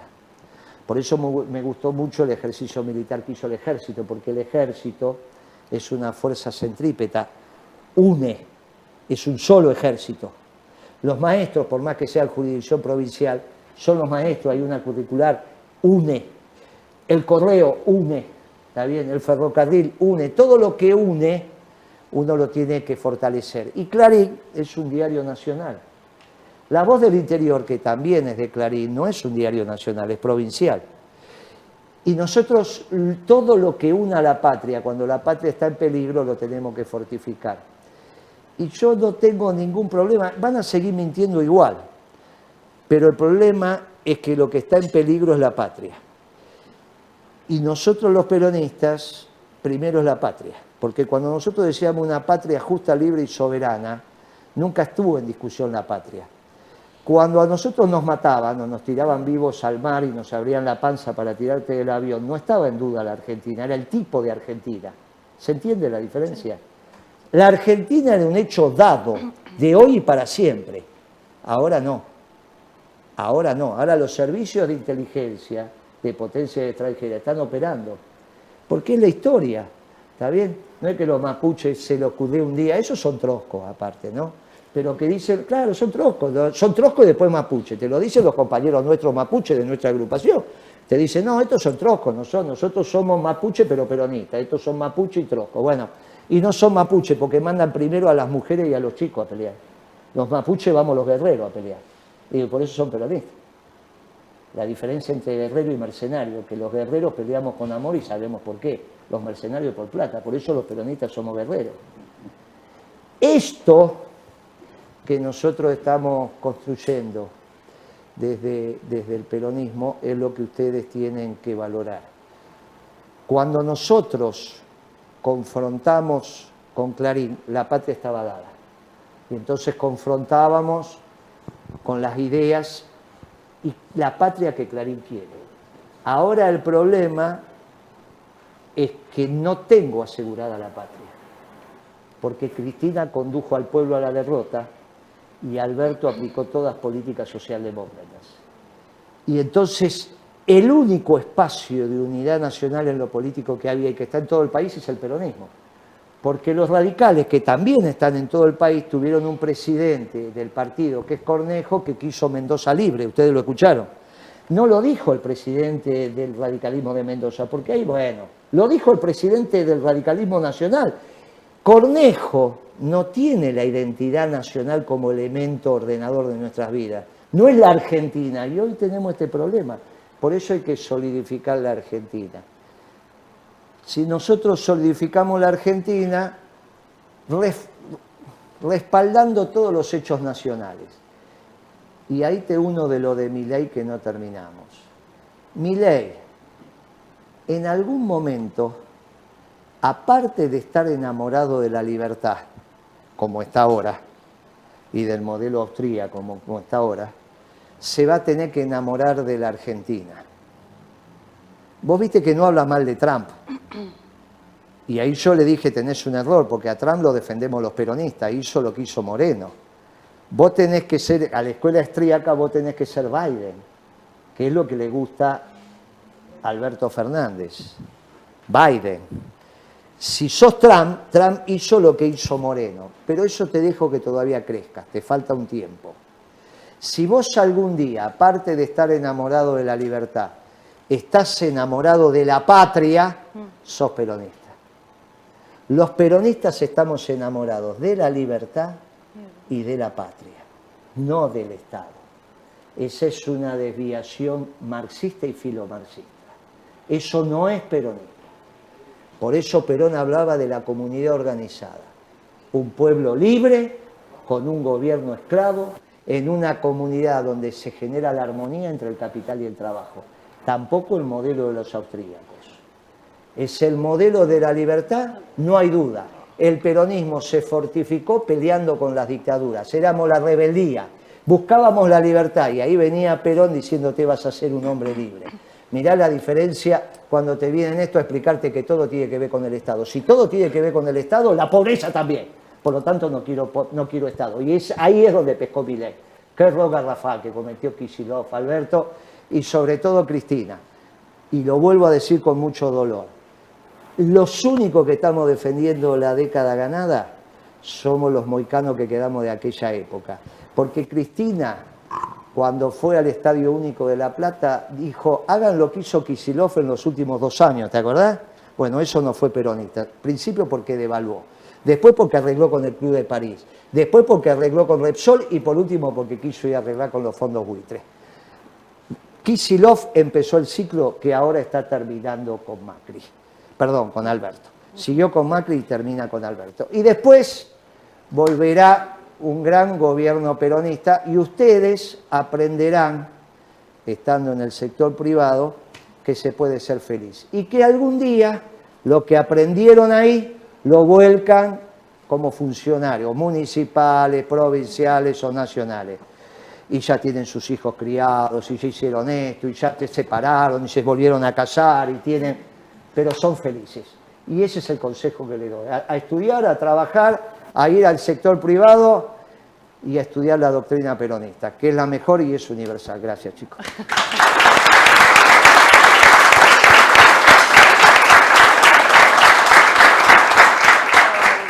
Vamos a la última pausa, volvemos con el último bloque, así que aprovechen, chicos. Último bloque de preparen y apunten. Hasta acá, ¿cómo te sentiste, Guille? Estamos bárbaros. Perfecto. ¿Ustedes bien? Bueno, continuamos por acá. Hola. Buenas noches, soy Tacio Mora de las Juventudes de Nuevo Encuentro. Primero que nada, saludarte, Moreno. Es un placer y creo que un honor que estés acá, con la figura influyente en la política económica que fuiste. Primero que nada, decirte que te escucho.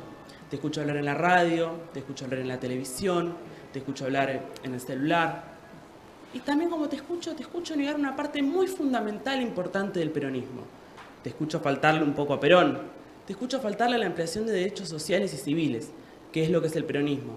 Te escuché en su momento en contra del aborto, te escuché el otro día en La Nación en contra de la marihuana, del uso recreativo de la marihuana. Perón decía que la doctrina se tiene que ir adecuando a medida que pasan los tiempos. Y también la ampliación de derechos. ¿No te parece que faltarle a Perón estar en contra de estas ampliaciones de derechos que se va saltando en la sociedad hoy en día? Está bien la pregunta, pero ¿me la haces desde adentro o de afuera del peronismo vos? Desde adentro. ¿Estás seguro? Sí, señor. Antes que todo, soy peronista. Bueno, muy bien, pero Nuevo Encuentro, el que yo conocí, no. El que yo conocí de Sabatella, no te olvides que lo conozco a Sabatella, coincidimos, no Sé son los orígenes peronistas. de mi partido y sé dónde vamos, no se preocupe. No, pero no estoy derecho. Los orígenes de tu partido es el Partido Comunista. ¿Está bien? Los conozco porque son de esa generación, somos de la misma generación. Así que lo conozco. Por eso te pregunté si es desde adentro o desde afuera. Si vos decís ahora que Sabatella, que el peronismo enamora, se hizo peronista, está muy bien. Si en tu partido todos son peronistas ahora, es extraordinario. No tengo ningún inconveniente. Tenemos el Partido Justicialista como expresión del movimiento peronista, tenemos Nuevo Encuentro como expresión del movimiento peronista y tenemos Principios y Valores como expresión del movimiento peronista. Ahora, la doctrina peronista es completa porque deviene de sus principios y valores. Eso no significa que no esté viva, se adecúa al estado del arte. ¿Pero qué tiene que ver la marihuana con eso? No, me refería que tiene ciertos posicionamientos políticos en contra de la ampliación de derechos y libertades. No sé qué significa eso, a ver, explícamelo. Porque ¿La ampliación de derechos? Sí, ¿qué significa? No sé, bueno, no hay máxima expresión, no hay más ampliación de derechos que el peronismo. ¿Quién puede ampliar derechos más allá del peronismo? Pero ¿cómo vas a ampliar derechos sin la doctrina, sin principios y valores? ¿Cómo se va a ampliar derechos en un gobierno socialdemócrata? Es imposible. El peronismo es la perfección. El peronismo ilumina. Por eso te digo, somos la verdad. La comunidad organizada, ¿hacia dónde vamos? Es la máxima ampliación de derechos. Para pelear por la ampliación de derechos es un gobierno peronista. No hay ampliación de derechos si no es un gobierno peronista. Son falsas ampliaciones de derechos, no ampliaciones de derechos. La sociedad demoliberal burguesa nunca le va a dar derecho a los humildes. Nunca. Lo único que le da plenitud de derechos a los humildes, a los trabajadores, es la comunidad organizada. Por eso no entiendo lo que me decís. O ampliar derechos es incorporar conceptos eurocentristas. No tenemos nada que ver con eso. No tenemos nada que ver. No tenemos nada que ver, pero absolutamente nada que ver. Pero nada que ver. Tampoco con la sociedad china. En todo caso podemos discutir con la sociedad rusa algunos temas que nos vinculamos. ¿Está bien? Con Putin, con su manera de pensar, algunas cosas podemos hablar. ¿Está bien? Pero no con los chinos, de ninguna manera. El peronismo no es de partido único, de ninguna manera.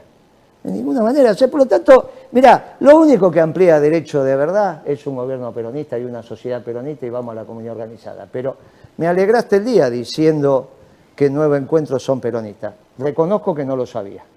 Y ahora mismo le voy a mandar un mensaje a Sabatella, que lo tengo acá, diciéndole, bueno, al final tanto fue el cántaro al agua que se terminó peronizando, y eso me encanta. Y yo voy a repetir lo que vos me acabás de decir, que Nuevo Encuentro es un partido del Movimiento Nacional Justicialista.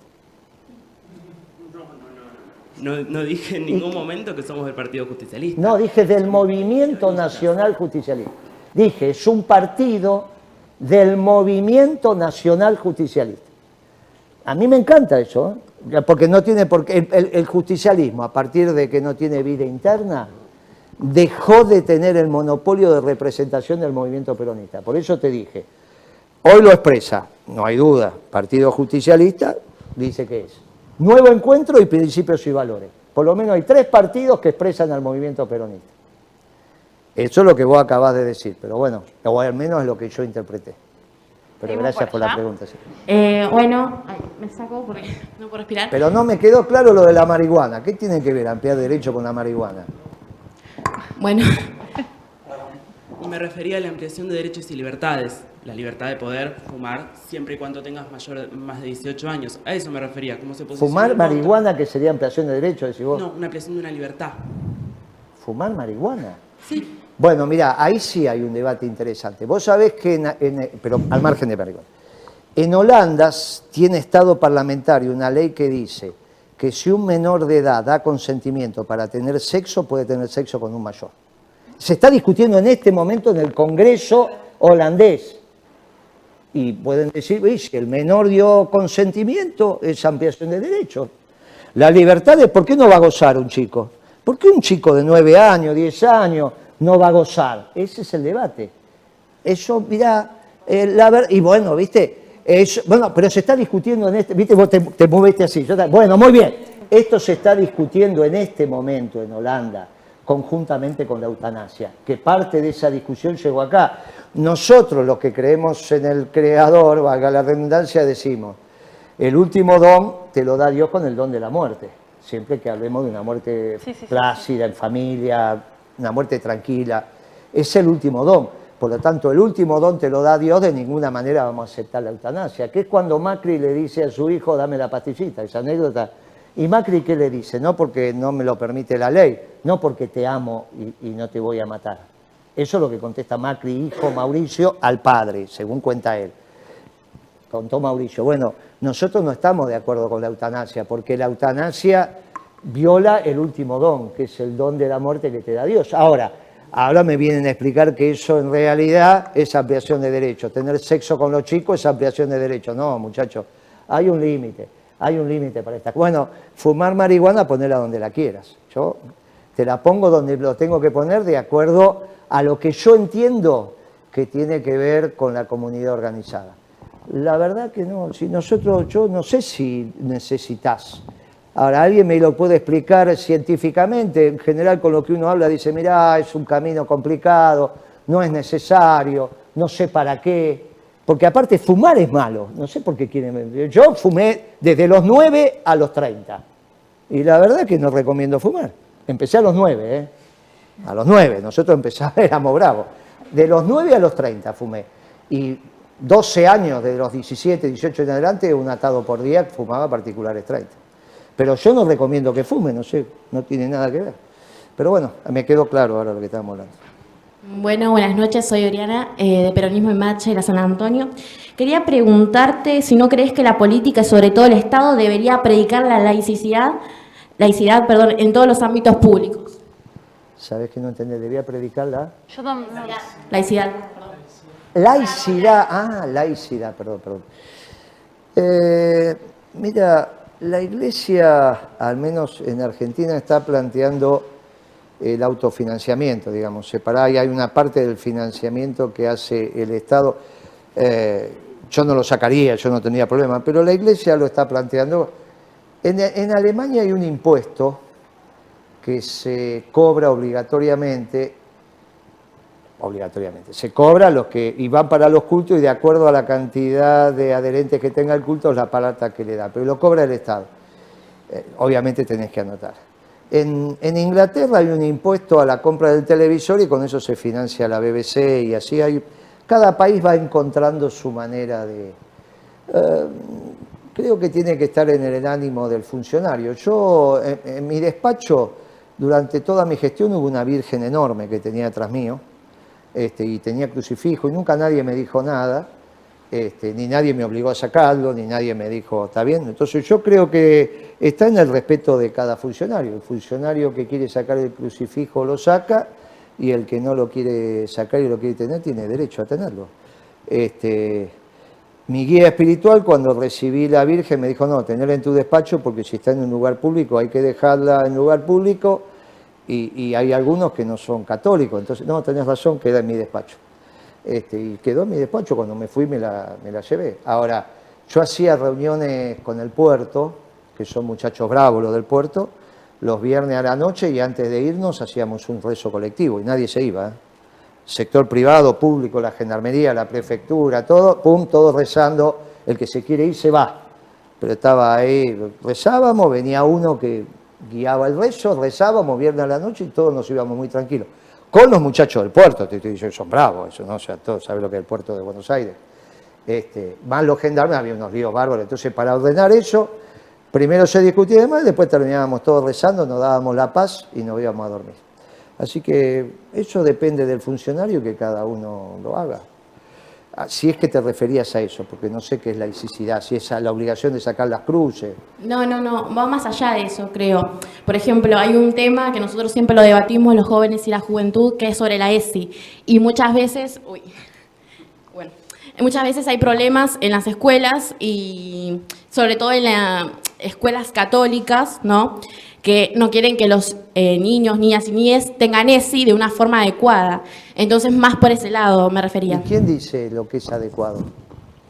La ley. Bien, pero ¿y si mañana cambia la ley? Pero la ley ahora está de una manera y bueno, a veces está bien, es... pero para eso están las elecciones. Por ahí cambia la composición del Congreso y se empieza a dar de otra manera. En eso yo estoy de acuerdo que la educación, mirá vos lo que te voy a decir, tiene que ser libre. El que empezó la educación en la Argentina fue la Iglesia Católica, en Córdoba. Mucho después, fin del siglo XIX, con el positivismo europeo, es que viene eso de laica y libre. Yo, en realidad, lo que digo es que tiene que ser libre. El que quiera mandar su chico a una escuela judía lo manda, a la evangélica lo manda. Siempre tiene que haber un criterio básico. Ahora, esto de la ESI, y es un tema debatible. ¿Viste? Yo no diría que lo adecuado a la ley no tengas duda. Ahora, la ley se puede cambiar con otra ley. Quizás vos hacías más referencia a separar la iglesia del Estado. Claro. Bueno, por eso contesté al principio. Claro. Por eso no sé, y después me plantearon el tema de la ESI.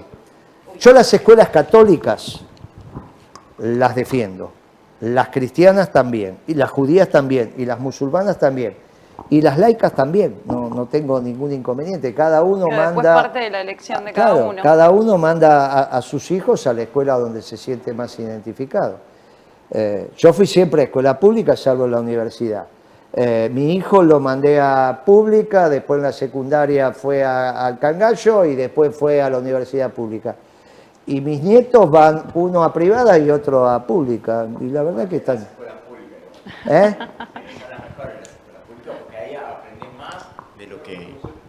Puede ser. Yo creo que en las dos se aprende por igual porque toda educación es pública. Exacto. En la La gestión es lo que Argentina, cambia. claro, la gestión es privada o pública, pero la educación es pública. Exacto. Nadie puede enseñar algo que el Estado no haya aprobado. Después le podés agregar otras cosas. Bueno, yo en eso no hago cuestión. Yo creo que está bien. Pero insisto, la primera educación de la Argentina fue de los sectores religiosos en Córdoba, ¿eh? No fue del Estado, eso vino mucho después. Pero ¿usted no cree que nosotros con el tiempo deberíamos adecuarnos a las circunstancias? ¿Y cuáles son las circunstancias? Y las circunstancias de hoy en día es que los jóvenes queremos debatir un montón de temas y por a veces directivos o autoridades más arriba no se ven ciertos temas. Por ejemplo, en las escuelas católicas pasa lo mismo, vuelvo a repetir, o religiosas, que la ESI se toca de una muy mala forma o no se quiere ser enseñada, y a veces los chicos, chicas y chiques no tienen la posibilidad de ir a otras escuelas porque los padres los obligan a ir ahí. Está bien, pero escúchame, ¿vos cuándo querés que exista, que se termine lo que antes se llamaba la patria potestad, ahora puede ser la madre, no hay ningún... ¿Cuándo se termina? ¿A los 10 años? ¿A los 8? ¿Cuándo es? Porque ahora que yo entiendo es a los 18, a veces a los 16. Pero ¿cuándo se tiene que terminar? ¿Cuándo el padre deja de ser responsable del chico? ¿A los 8 años? No, hay algo que hay que tenemos que resolver. Los padres pueden mandar los chicos a una escuela porque tienen la patria potestad, como vos lo quieras llamar. No importa si es hombre, mujer o lo que fuere. Lo que estoy diciendo es, hay una responsabilidad del mayor sobre el chico que tiene su responsabilidad de alimentarlo, de cuidarlo, de educarlo y bla, bla, bla, bla. Ahora, también están los centros de estudiantes. Vos podés armar los centros de estudiantes y desde ahí patalear todo lo que quieras. Pero para eso tenés que tener la representatividad. Yo fui presidente del centro de estudiantes, incluso lo formé durante la dictadura. Así que tengo claro eso. Y participé en la Juventud Universitaria Peronista 3 años de mi vida. Así que tengo claro lo que es confrontar. Esto lo tenés que hacer, no hay ningún inconveniente. Si es que tenés la representatividad, no decir que la tenés y no la tenés. Sí, o sea, si todos los chicos quieren discutir eso, bárbara, vos podés venir a las reuniones de jóvenes de principios y valores y yo te aseguro que sos minoría. ¿Y entonces cómo hacemos si sos minoría? Vos venís a la reunión de juventud, tenemos juventud secundaria, tenemos juventud territorial, tenemos la universitaria. Vos venís y con esa posición sos minoría. Pero creo que va más allá de la minoría o mayoría. ¿Pero Va cómo? más allá, por ejemplo, en el tema de la ESI, es más allá de el pensamiento religioso que tenga cada uno, porque es transversal. Hay chicos y chicas que son muy pequeños y por no tener Pero está una buena perfecto. educación sexual integral son No, abusados desde las pero casas y eso todo lo no demás. hay duda, eso es cierto lo que decís. Es cierto, pero no es por la ESI, te vuelvo a decir. Cambia la composición del Congreso y se anula la ESI. Entonces, lo que vos estás diciendo del abuso infantil no tiene que ver con la ESI, tiene que ver con los adultos que están mal formados. ¿Cómo va a tener que ver con la ESI? Tiene que ver con la ESI porque son formas de prevenir. No, Si pero nosotros la queremos prevención- adultos pero escúchame, la bien prevención- formados, tenemos que pero formarlos. escúchame, yo fui a una escuela, Yo también fui a una escuela. pero no fuiste a la que fui yo. Y no, tenemos Pero diferentes ¿sabés edades. por qué no fuiste a la que fui yo? Porque yo fui a la escuela con certificado de pobreza. Yo fui a una escuela donde solo podías ir si tenías certificado de pobreza. Venía el asistente social a tu casa, certificaba que eras pobre, por lo tanto te daba el certificado y ahí te ibas a anotar a esa escuela. Era la escuela de los chicos pobres con certificado de pobreza. Y ahí no había lo que vos estás diciendo, ni ninguno, ni eras abusado, ni ninguna. En las dificultades que vos tenías. Y si te pasaba en la casa, te puede pasar en esa escuela o te puede pasar en cualquier escuela. No tiene que ver con la ESI, que te abusen o no te abusen. No tiene que ver. Yo te quiero hacer una preguntita a vos, que hablaste de los adultos bien formados. El jovencito tiene 17, 18 años. ¿A vos te parece que él esté preocupado por fumar marihuana a esa edad? Que la libertad para él sea fumar marihuana, me hablaste de adultos bien formados. Bueno, los adultos bien formados van más allá, ¿no? Yo creo que Pero estoy si no se nos de acuerdo demanda con el todo, compañero y creo que si uno quiere fumarse una marihuana, ¿por qué no? Yo no fumo, pero estoy a favor de la legalización porque creo que los derechos, o sea, son de uno, es tu cuerpo, es tu decisión, ¿por qué no? Pero es que ¿sabés qué pasa? Yo no te estoy diciendo que... No, pero es que eso que vos decís está muy bien si sos liberal o socialdemócrata, no si sos peronista, porque no es el cuerpo de uno, es la comunidad. Y lo que está por encima de uno es la comunidad. Eso es lo que enseñó Perón y Eva. No es el cuerpo de uno y la individualidad. Por eso la competencia. Por eso cuando vos me decís, mirá, ¿por qué estoy en contra de Kicillof cuando me habla de la competencia? Por eso. Pero yo en todo caso discuto con él políticamente. Y digo, mira, no sos peronista. Ahora me sorprende él diciendo que en Nuevo Encuentro son peronistas. Mira, todos los que conocí de Nuevo Encuentro, ninguno era peronista. Y piensan así, piensan que mi cuerpo es mío, que esto es mío, que en realidad esto es que yo amplío derecho, y yo soy el hombre libre que me manejo no en comunidad, porque los peronistas decimos, nadie se realiza en una sociedad que no se realiza. Por lo tanto, fumar marihuana, mira, yo no sé qué dice la ciencia, terminemos, no es un problema de libertad. Y sobre la ESI, te vuelvo a decir, este Congreso lo aprobó. Vamos a ver lo que dice el Congreso de acá 4, 5 o 10 años. Y si la cambia, entonces si la cambia, lo adecuado no era esto. ¿Y qué me vas a decir? ¿Que si se cambia, entonces todos los chicos van a ser abusados? Eso no puede ser. Eso tiene que ver con que no puede pasar. Ahora, tiene que ver con las enfermedades, las patologías de una sociedad que todavía no alcanzamos la comunidad organizada. Te aseguro que en la comunidad organizada no hay más abuso infantil. Pero hay que llegar a la comunidad organizada. Chicos, yo entiendo que el debate está interesante, pero dejémosle también el espacio. Hay otra compañera que quiere hacer una pregunta y después ustedes hablan todo lo que tengan ganas. Hola, mi nombre es Natalia, Peronismo en Marcha, de 3 de febrero. Guille, lo que yo te quería preguntar era en cuanto a lo que venías hablando hace un rato, un poco también se dio en el debate de recién, con la revolución inconclusa, que es la que siempre nos habla también nuestro conductor Gustavo, es ¿qué nos dirías vos a los jóvenes como consejo para lo que se viene, más allá de lo que recién decías de estudiar? Bueno, ¿qué carrera por ahí te decís vos que sería mejor que estudiáramos más economía? Se ve seguramente que tendríamos que ser más economistas y ir por esa línea y en un momento también nos decían a nosotros Estaría bueno que apaguemos un poco la tele y salgamos más a la calle a escuchar al vecino, al problema común, al problema que tiene la vecina y demás, porque esos son los problemas que verdaderamente como peronistas creo yo que nos tienen que importar y si es así la línea. Sí, sí. No hay ninguna duda que la militancia de las redes no es la militancia que completa el cara a cara con el vecino. Lo que tenés que estudiar, eso tiene que ver con la vocación y la verdad que no te lo puedo yo decir, pero en la Argentina está todo por hacer. Si me permitís un consejo, yo diría las ciencias duras, ¿no? En realidad necesitamos más cientistas en física, en química, en matemática. Bueno, en matemática no es dura, es formal, pero necesitamos que se formen en ingeniería, necesitamos en las ciencias duras. No tenemos tantos, de hecho no hay tantos compañeros que vos conozcas que sean físicos o que sean químicos o que sean... Bueno, parece que las ciencias duras es necesario, te abre la cabeza y te permite estudiar y comprender las cosas de otro lugar.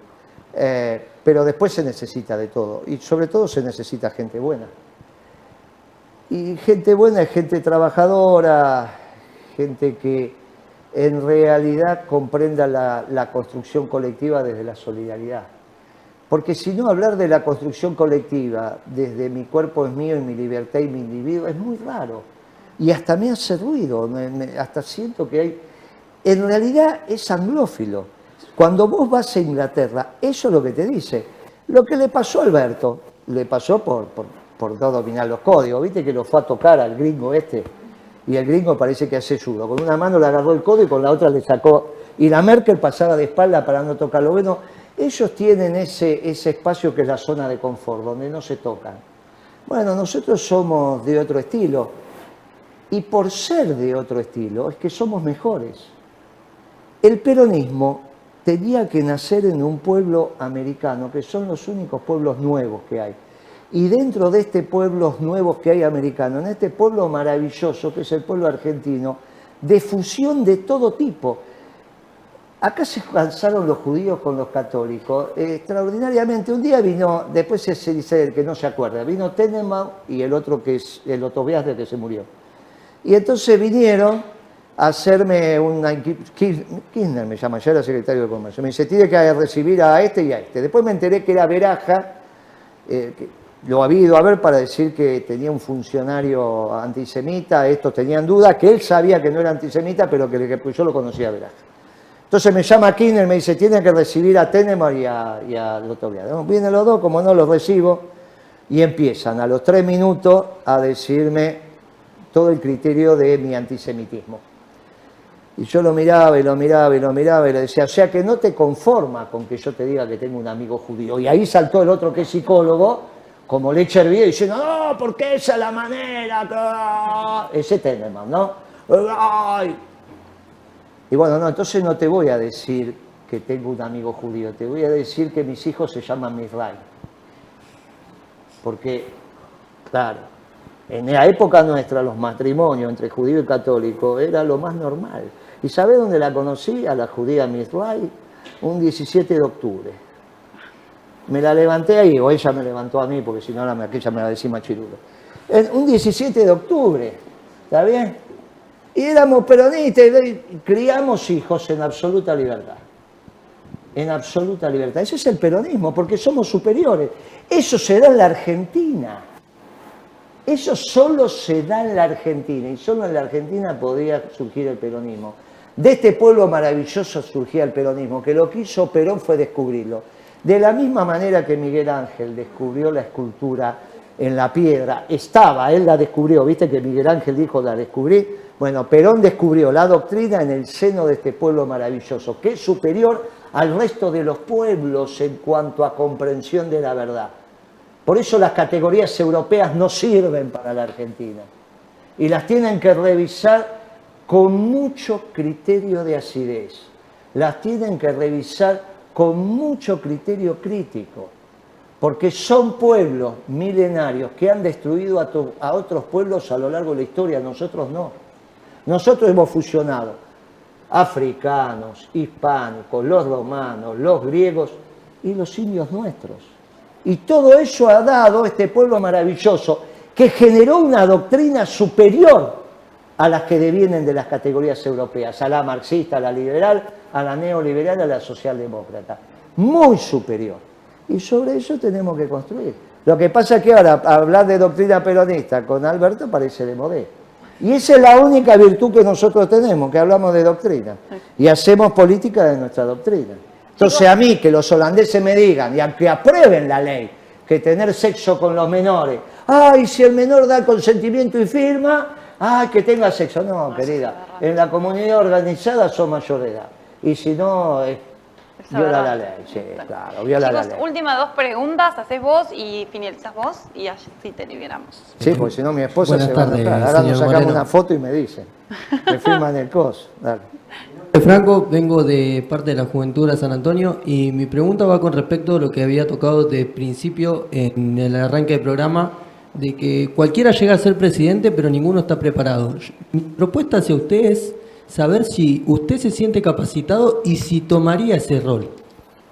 Mirá, la construcción del conocimiento en el peronismo es colectivo. Kirchner no sé si estaba preparado, pero tenía un equipo bárbaro y doctrinario. Capaz que llegó el momento de entender que la conducción del peronismo de una vez y para siempre tiene que ser colectiva. Y los cargos no tienen importancia. Yo soy de una generación donde quería ser concejal y te decían, no, ponelo a este. No, ya a mí déjame la unidad básica. Se rechazaban los cargos. Y de hecho conté que en el 2003 no queríamos aceptar. Pero ya en el 70 era así. Entonces, los cargos son las delegaciones. La conducción se arma de abajo para arriba. Porque la conducción es la delegación que hace el conducido. No que el que conduce dice conduzco. ¿Entendés la diferencia? No es que te parás y decís, eso es decir bajar a los barrios. Eso es una cosa que nunca hizo el peronismo. El peronismo subía a los barrios, porque la verdad está ahí, hay que volar bajito. ¿Yo qué querés que haga? Todo esto se cambió. Yo cuando empecé a ver los VIP, porque los VIP con Cristina, yo los entendía, porque una señora, viuda, como, viste, no, es una señora, no la va a estar manoseando, ¿no? Es una señora, ¿está bien? Y entonces yo entendía los VIP. Ahora, cuando en actos que no iba Cristina se hacían VIP, yo digo, ¿y esto qué es de los VIP? ¿Cómo es que separás al pueblo de sus dirigentes? ¿Pero qué carajo les pasa? ¿Pero qué les pasa a estos giles? Y así terminás haciendo la política. Y terminás pensando cosas que no piensa el pueblo. El pueblo no está pensando, el pueblo quiere comer, quiere trabajar, quiere ser feliz, no que le vengan a llenar la cabeza así con estupideces europeas. El pueblo es peronista. Todavía quiere hacer Santa Eva. Todavía vas a Luján y van 1 millón de personas. Ese es el pueblo. Ahora resulta que es la primera vez que el entrismo ganó. El entrismo ganó. El entrismo no ganaba en el peronismo. ¿El entrismo qué era? Los negros peronistas ponemos los votos y los troscos ponían las ideas. Los troscos, el PC, ponían las ideas. Bueno, ahora ganaron. Primero destruyeron a los radicales con Portantiero y ahora con Alberto Fernández y Laclau destruyeron al peronismo. Pero estamos los anticuerpos. Y los anticuerpos empezamos a hacer lo que tenemos que hacer y empezamos a explicar que nuestra doctrina es superior a la... Por eso no quieren debatir conmigo, ni expert liberal ni quiere debatir un marxista. No debaten con el peronismo. Y ahora se mimetizan en el peronismo y quieren explicarme qué es el peronismo desde afuera del peronismo. Y yo digo, muchachos, te respeto todo, pero en principio aprendamos la doctrina, incorporémosla, sintámosla, hagamos lo que se va. Y para eso tenés que estar con el pueblo. Yo quiero saber cuántos fueron caminando a Luján. ¿O vos pensás que caminando a Luján solamente es un hecho religioso? Es un hecho popular extraordinario. ¿Y por qué no van caminando a Luján una vez? ¿Por qué no van y ven lo que significa la Virgen? ¿Por qué no van y ven cómo rezan? ¿Por qué no van y ven 1 millón de personas caminando? Yo la única vez que vi más gente caminando es cuando fuimos a buscar a Perón, que éramos 2 millones. Pero después, nunca más que la peregrinación a Luján. ¿Por qué no van a ver lo que siente el pueblo cuando va caminando? ¿Por qué no sienten esa experiencia que no es religiosa? Es de mimetización con el pueblo que decís representar. Y no lo tenés que hacer. Ahora, y si lo hacen y se hacen católicos, ¿cuál es el problema? Se hacen católicos, ¿cuál es el problema? Y si no hacen una experiencia sociológica, pero yo les aseguro que vuelven distintos. Háganlo. Nosotros vamos todos los años. Una banda de 50, 60, los invito el año que viene a ir. Los que son católicos, porque es una experiencia religiosa, y los que no son católicos, para que vean lo que sienten el pueblo. Hay que ver a miles de personas rezando cuando llega frente a la Virgen, Hay que verlo, hay que verlo. Y háganlo, y ahí van a empezar a entender al peronismo, a respirar peronismo, a comprender al peronismo. Finalmente van a ser unos buenos peronistas. Lu, por aquí. Hola Guillermo, un gusto. Mi nombre es Lucía, soy militante de la 2015 y quería saber qué mensaje le vas a dejar a la juventud. Mirá, lo dije antes. Nosotros hemos construido una fuerza que se llama Principios y Valores, porque a esta sociedad líquida, postindustrial que me quieren armar, volvemos a los principios y valores ordenadores de lo que entendemos. Y tenemos muchos jóvenes, el 80% de nuestra fuerza son jóvenes. Es al revés de lo que piensan. Por eso fui capaz de decirle, mirá que capaz que si venís a las reuniones que los compañeros te pueden invitar perfectamente, perfectamente, y vienen y debaten. Pero vos vas a ver que va a haber una mayoría de pibes y después vos los invitás a la otra. Si este es el intercambio que estamos haciendo.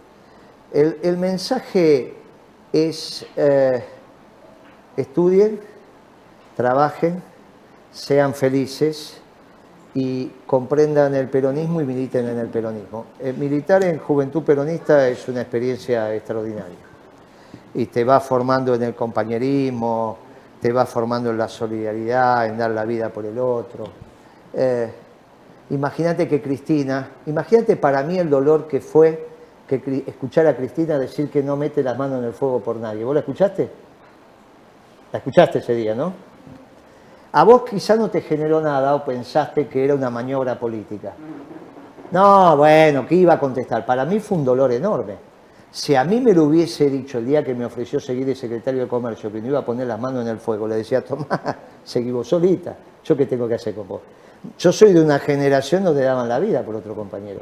El compañero se quedaba y hacía el aguante, ese moría y vos te ibas. No, ojo, ese es el peronismo.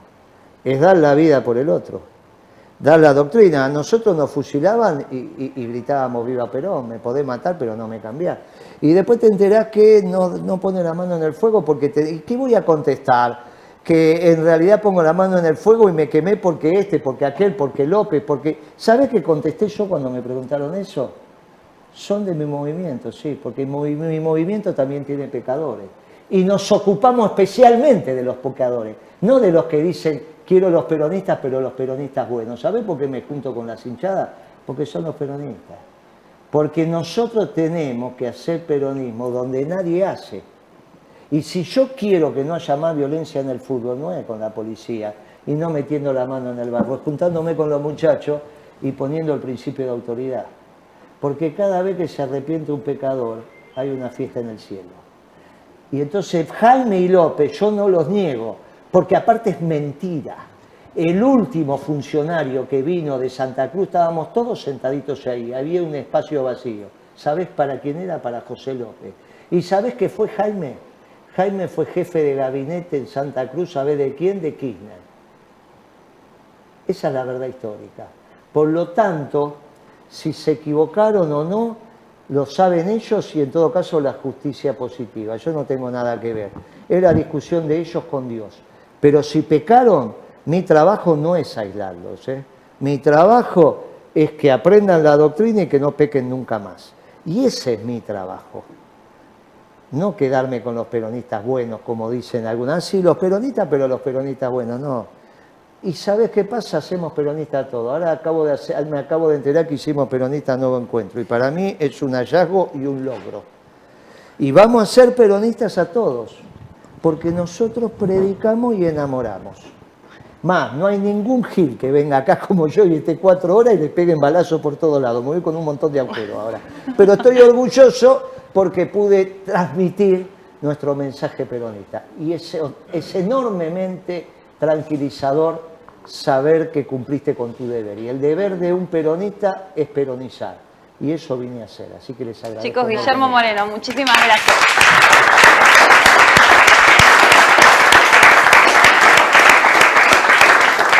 Gracias, el gusto fue muy bien. Bueno, nosotros nos vemos la próxima semana con un nuevo invitado. Gracias. Gracias por decirme que lo mismo.